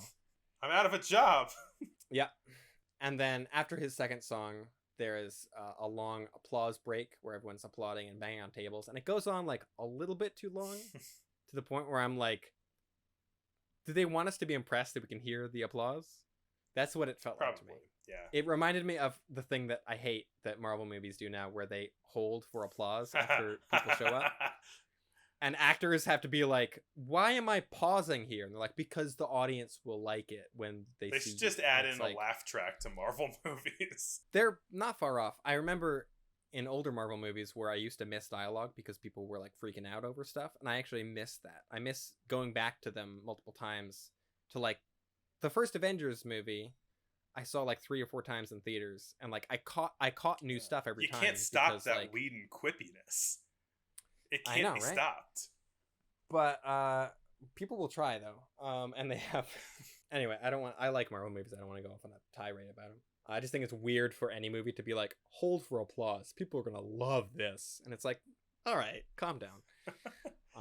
It is weird to go back to intertitles after dialogue. It does feel really like weird. once this scene is done and it's like, oh my god, this is something to hear and to see, and then it goes back to just like, then he's talking to people at the club and it's just all intertitles, and I'm like, hang on, we just heard him. How come we can't hear him anymore? I think this movie, you know what would have put this movie over the edge, and I, even with all the ugly bullshit, I was gonna say the thing that would have put the movie over the edge is no blackface, but yeah. Well, yeah, that would significantly improve it in my eyes for sure. But if it had been a silent movie up until that scene, and then it was sync dialogue the rest of the time, I mean, come on, that would have been really cool. That would have been maybe. I mean, I'm not here to super criticize this because I think like Wizard of Oz style, it goes from silent to sound. That would have been cool. I mean, or if the whole movie was silent, but then he had a dream, and the dream was sound. That's if George Méliès had made this movie, it would be that. I mean, that's The Artist, which we'll talk about. Which we'll talk about at the wrap up episode. The Artist does not have any footage from this movie in it, does it? I don't remember. It's like the only movie about the 20s that doesn't just like, and now a scene from the I haven't seen The Artist in like 10 years. So, Al or Jack Robin, I'm just gonna call him Al. Jakey Rabinowitz. Jack was a character in the last movie. I can't call him Jack. I call him Jakey. Call him Jakey. So Jakey as his mom gets a job. Him. He meets a lady at the nightclub, and goes back to New York for a Broadway show that he's in. He's made it big. He's been trying to make it big, Yeah. and there was a producer in the club when he spoke for the first time. One of them produces. And so he shows up to his brand spanking new Broadway show. And there's, I think, a very funny scene of like the chorus girls are like talking behind his back, being like, he doesn't have any chance with this gal. Like, no way. They don't really develop that, I guess. They just like, yeah, I know that went nowhere. Which another knock against this movie. One of those chorus girls is played by Myrna Loy, who is gonna get famous later on. We'll talk about her more. He returns to his old home. His papa has a gray beard now, which is how you can tell that he is old. That time has passed. But he returns home and he talks to his mother and plays her a song. And yeah, that's another part. I feel like the other kind of big scene, scene where he is talking. This is the most dialogue in the movie, I think. Is this? Yeah, he's talking to her while he's playing the piano to her. It's just like old times. She's loving it. The dad's not home to ruin everything yet. So, and she's like, I haven't seen my son in 15 years. So he's speaking to her and like having actual speaking to her. And because it's like improvised riffing, it's very like back and forth bantery. Which stuff. Feels even better, honestly. It's like, because it feels naturalistic. Which, gives it this like, you'd expect it to be this mid-Atlantic accent kind of like I'm performing kind of thing, right? And it's what, you got a problem against mid-Atlantic accents now? Then I have a real problem on this show. I got a real problem on this show, let me tell you. I got a real problem in the show, see? But yeah, it's like we're just bursting into reality with sound, which is great. Yeah. Except for the obvious glaring issue of them using only one highly directional microphone. So he sounds good, but the mom is speaking at like normal volume, but it's just a whisper. Yeah. Hey, problem with early sound is it's like very hard to record dialogue properly. They hadn't figured it out yet. He sees that they took down his spooky portrait of him as a child and replaced it with a painting, and he's like, what happened to my picture? And the mother is like, took it down. And then the papa returns home and immediately says, stop, and all the dialogue cuts out, which is actually kind of good. A neat little trick. This footloose ass dad over here. Yeah. Another thing I noticed is that the frame rate is noticeably a little slower in the silent scenes. So like they look like they're moving more quickly because it's probably a lower frame rate. I think the sound scenes are 24 frames. I'm guessing the rest of the movie is probably closer to like 18. That's interesting. I mean, I thought that the soundtrack would have been on the Vitaphone as well. I don't know. I definitely noticed a distinct difference in the silent scenes in terms of just movement. Interesting. I shouldn't move around while I'm talking. It's going to get picked up. Yeah, you're going to sound like the old lady. I am. But, so, his dad is still mad at him. He's like, you've dishonored your family by singing jazz in a theater. And Jakey is like, it is as honorable to sing in a theater as is as a synagogue. It is as valuable a thing to do what I'm doing as to what you're doing and what you want me He's to do. basically like, God gave me a great voice, so I'm serving God by like giving it to people. Which here, I mean, I don't know. I might as well talk about it now. I bump up against the like thematic point of this movie, which is this sort of like, how much do you follow like your family's legacy and like their hopes and dreams for you? How much do you like, create your own path and like pursue your own ideals and life ambitions and all this stuff? And I just feel like this movie is like, on one hand, his parents or his dad like disowns him entirely. It's like, you're going off and you're singing in clubs. I have no son. I will not acknowledge you. I'm going to throw out your creepy portrait. I won't talk to you. Mm-hmm. All of it. And he's like, I just want to sing, Dad. And it's like, I think the movie wants us to take Jakey's thing. Like, no, like he wants to pursue his dreams. Like this is all about but it undercuts it so much by making his dream be, I want to do minstrel shows, Dad. This is what my life has led up to. Okay, well, I mean, to be fair, like, he wants to sing, and the specific show that he is in on Broadway is a minstrel show. But it's like all of the portrayals of like what his dreams of stardom Mhm. are awful, and like not just the minstrel show stuff, just Yeah. like the people don't treat him well. It's like it's Showbiz.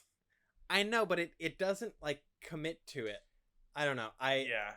At a certain point near the end of this movie, I'm like, what is this movie trying to say? Because it is breaking my brain a little I bit. mean, it's a little confused. I mean, you know, the movie exists in a reality, in their own internal reality, where blackface is not on its face horrific, right?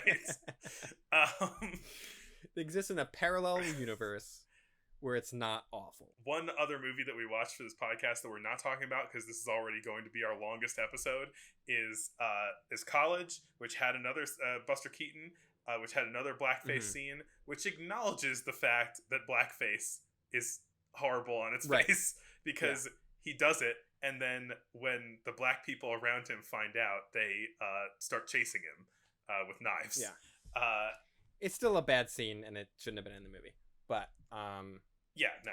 It's this, the jazz singer's whole thing of sort of like, it's sort of showbiz story, I feel like, is very either confused or just not really well told.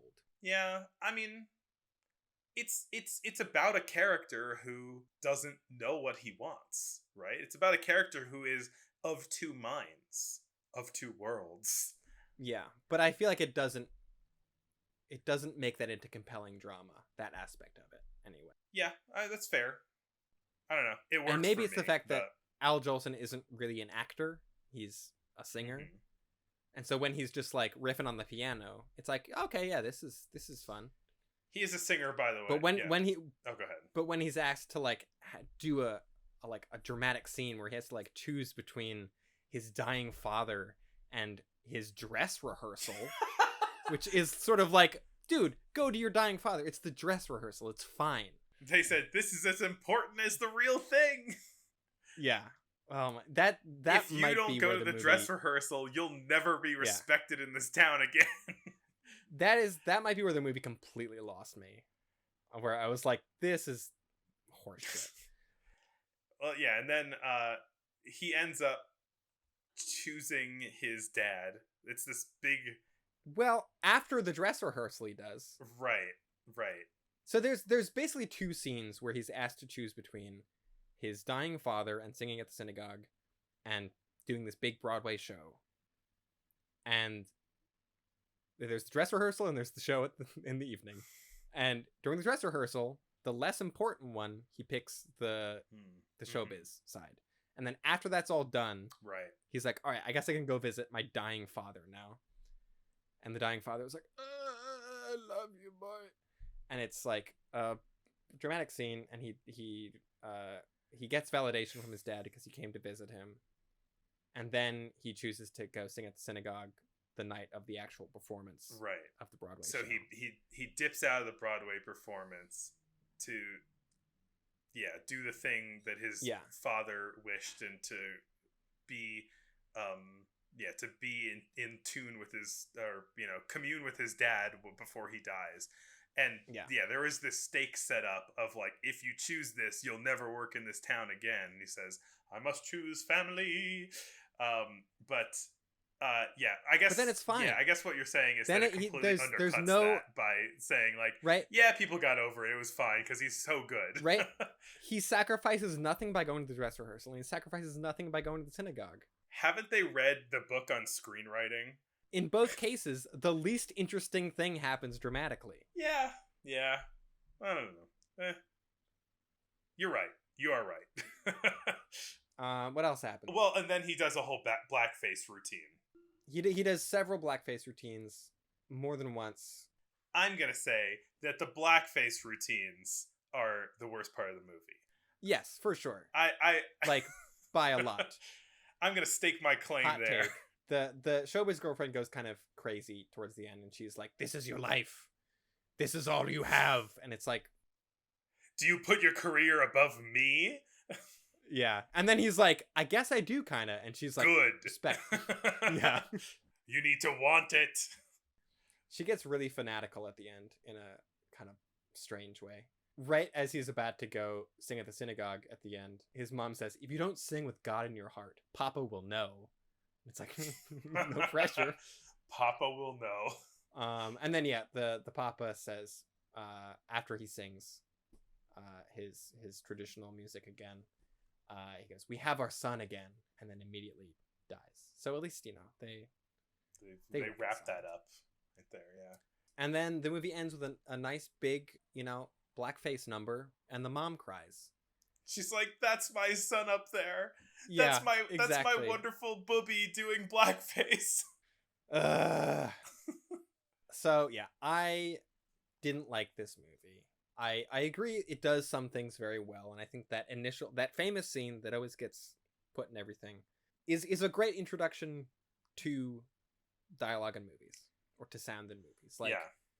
As a sort of just like, this is the first time people ever saw this in this context. People had seen Casey at Bat or whatever before, but it's not the same. And yeah, audiences at the premiere. This premiered on October 6th, 1927 in New York City. And yeah, people went nuts. Journalists rushed out to the phones and were like, "Everything's different now." You ain't heard nothing yet. Yeah. The critical response was, I guess, a bit more muted. Like, people at the premiere were like, "This is great." Critics were a little softer on it, or a little harsher on it, I should say. Robert Sherwood, who was a critic for Life, and who was like a big Buster Keaton supporter, his quote is, "I, for one, suddenly realized that the end of the silent drama is in sight," which is prophetic and accurate. He was like, "Yep, this is it. This is gonna change everything." This shook up the industry, and it made a lot of people feel unstable. Certainly, I mean, that is not necessarily a positive or a negative about the movie. The other quotes that I found are funnier and kind of more negative. One described it as scarcely a motion picture. It should be more properly labeled as an enlarged Vitaphone record of Al Jolson in half a dozen songs. I think that's overstating it a little. And I think as the LA Times had a wonderfully backhanded headline, "Jazz singer scores a hit. Vitaphone and Al Jolson responsible. Picture itself second rate." Which is kind of how I feel about that movie. Yeah. It's like, it's a fundamental shift in the industry. It changed everything forever. The movie itself isn't very good. I don't know. We've seen worse. It's wildly offensive. Yes. And it also is dramatically kind of inert, I think. Yeah, fair. I think I dug the drama, and I was like, for most of the movie, I was like, I thought there's blackface in this, but we're just having a good old time right now. You'll get to it. And then, it's there. And then yeah, that just happens. But I think that the parts that aren't blackface are good. And this movie, I think that there was a moment in this movie where I legitimately thought that he was going to leave the backstage of the show and go to the synagogue in blackface and sing traditional Orthodox Jewish songs in a synagogue in full blackface. And I was like, is that where this movie's going? Oh, man. And I'm almost a little disappointed that the movie doesn't do that, because then at least it would be interesting. He really does a whole, send in the clowns thing while he's putting blackface on, Right, he's like a racist clown.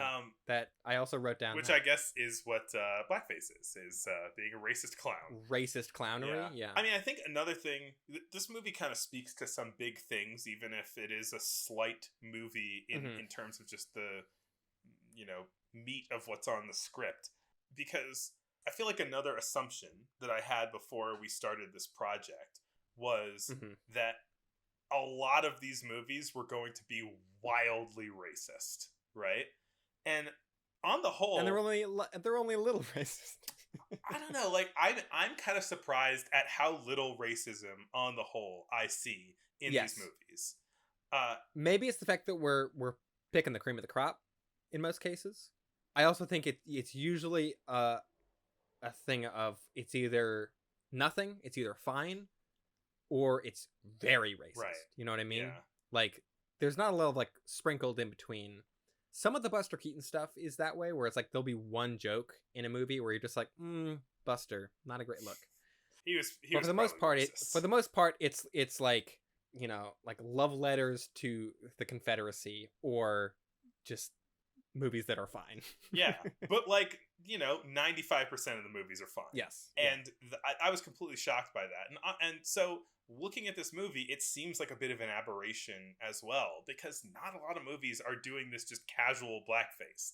Not a lot of movies are not just casually, but kind of holding it up as like this like pinnacle of performance almost. Yeah. It's treated as this like very it is weird that it just doesn't comment on it at all. It does. I mean, it does seem like this movie is at least using it to kind of like it is kind of a central part of like the narrative and the like the themes of it. Of he is like covering up his own face and his own that's true. You know, his own like family, his own, you know, historical back. You know, he's pretending to be something else. Yeah. In the most, you know, insulting, awful way possible. I do think it at least plays a role in the narrative, which isn't an excuse for it, but it's like, well, someone had it. It at least is trying to make a point with it, I think.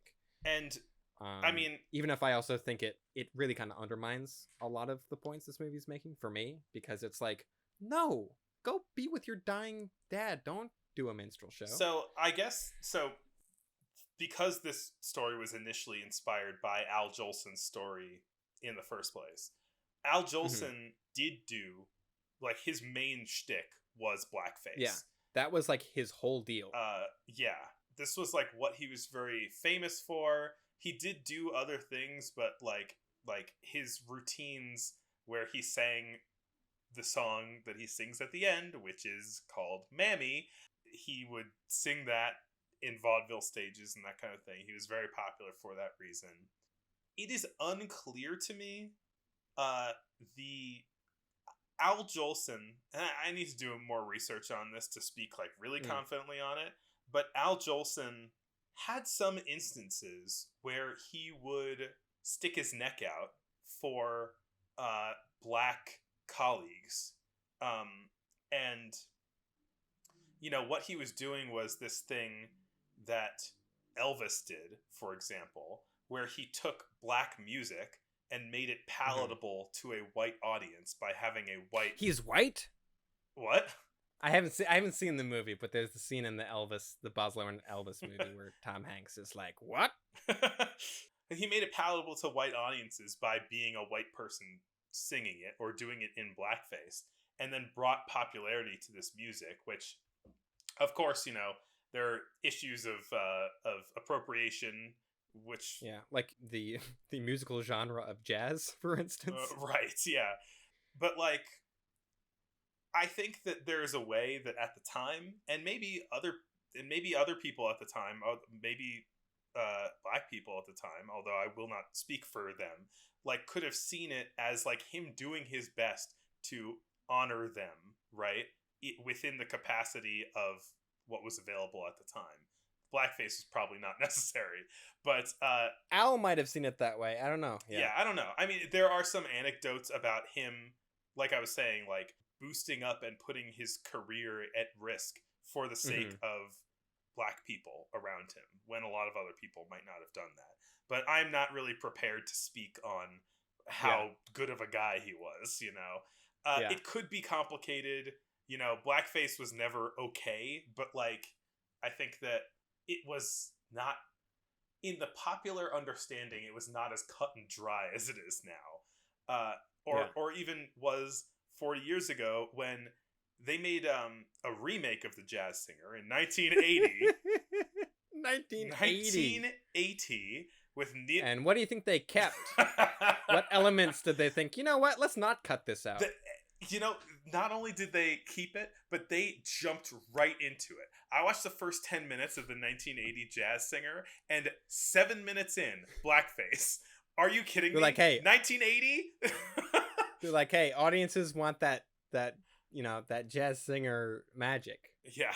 The thing that we remember about the Jazz Singer is its horrific racism. That's what we all love about the Jazz Singer. Yeah. A sort of ironic thing about this movie is that most theaters could only play it silently. So this movie played at a bunch of theaters without sound.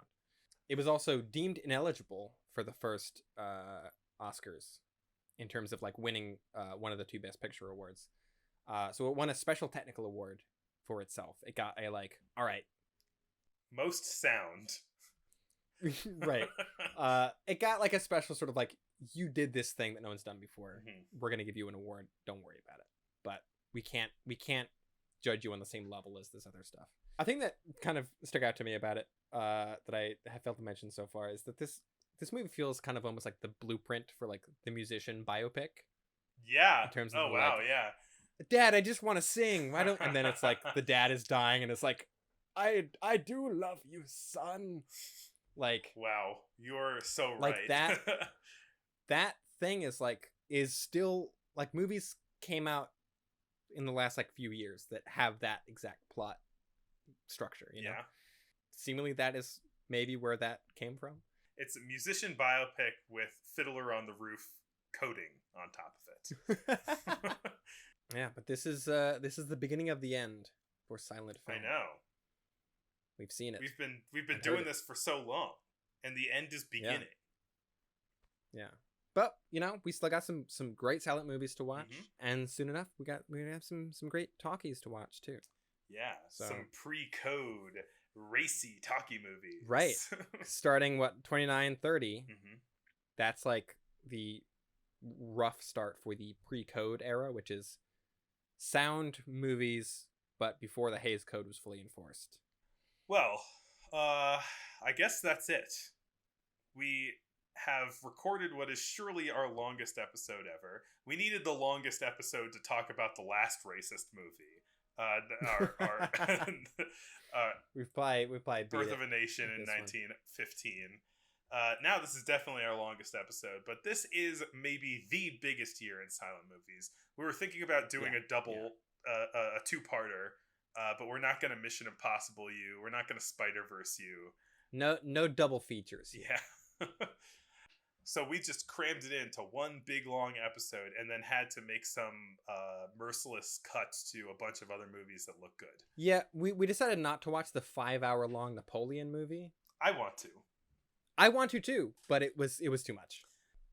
One day we will watch that with you. Yeah. But yeah, be sure to tune in.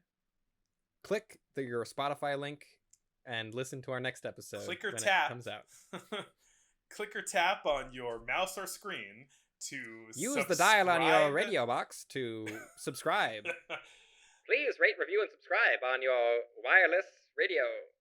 Indeed. And yeah, follow us on Instagram stuff. We gotta wrap this up, man. We've been going for so long. It's true. All right, everybody. Thanks for listening. Oh wait. What? Favorite movie of 1927. Oh yes. Why do I always forget this? We always forget. You know what? Wings. Yeah. Yeah. I mean, I've said it enough already. It was Sunrise. It's always been Sunrise.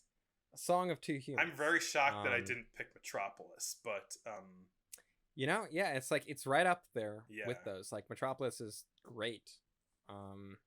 But something about Wings had just swept me up. I loved it. Wings is great. Yeah. Cool. Those are our favorite movies. What was your favorite movie? Leave a comment. That's that engagement. That's our engagement of for this podcast is telling people to leave a comment over 3.5 hours into it. Yes, there you go. If you've made it this far, leave a comment, please. If you've made it this far, leave a comment that says "I've made it this far." Okay, that's it. Thanks for listening, Glenn. I'll see you next year. See you next year.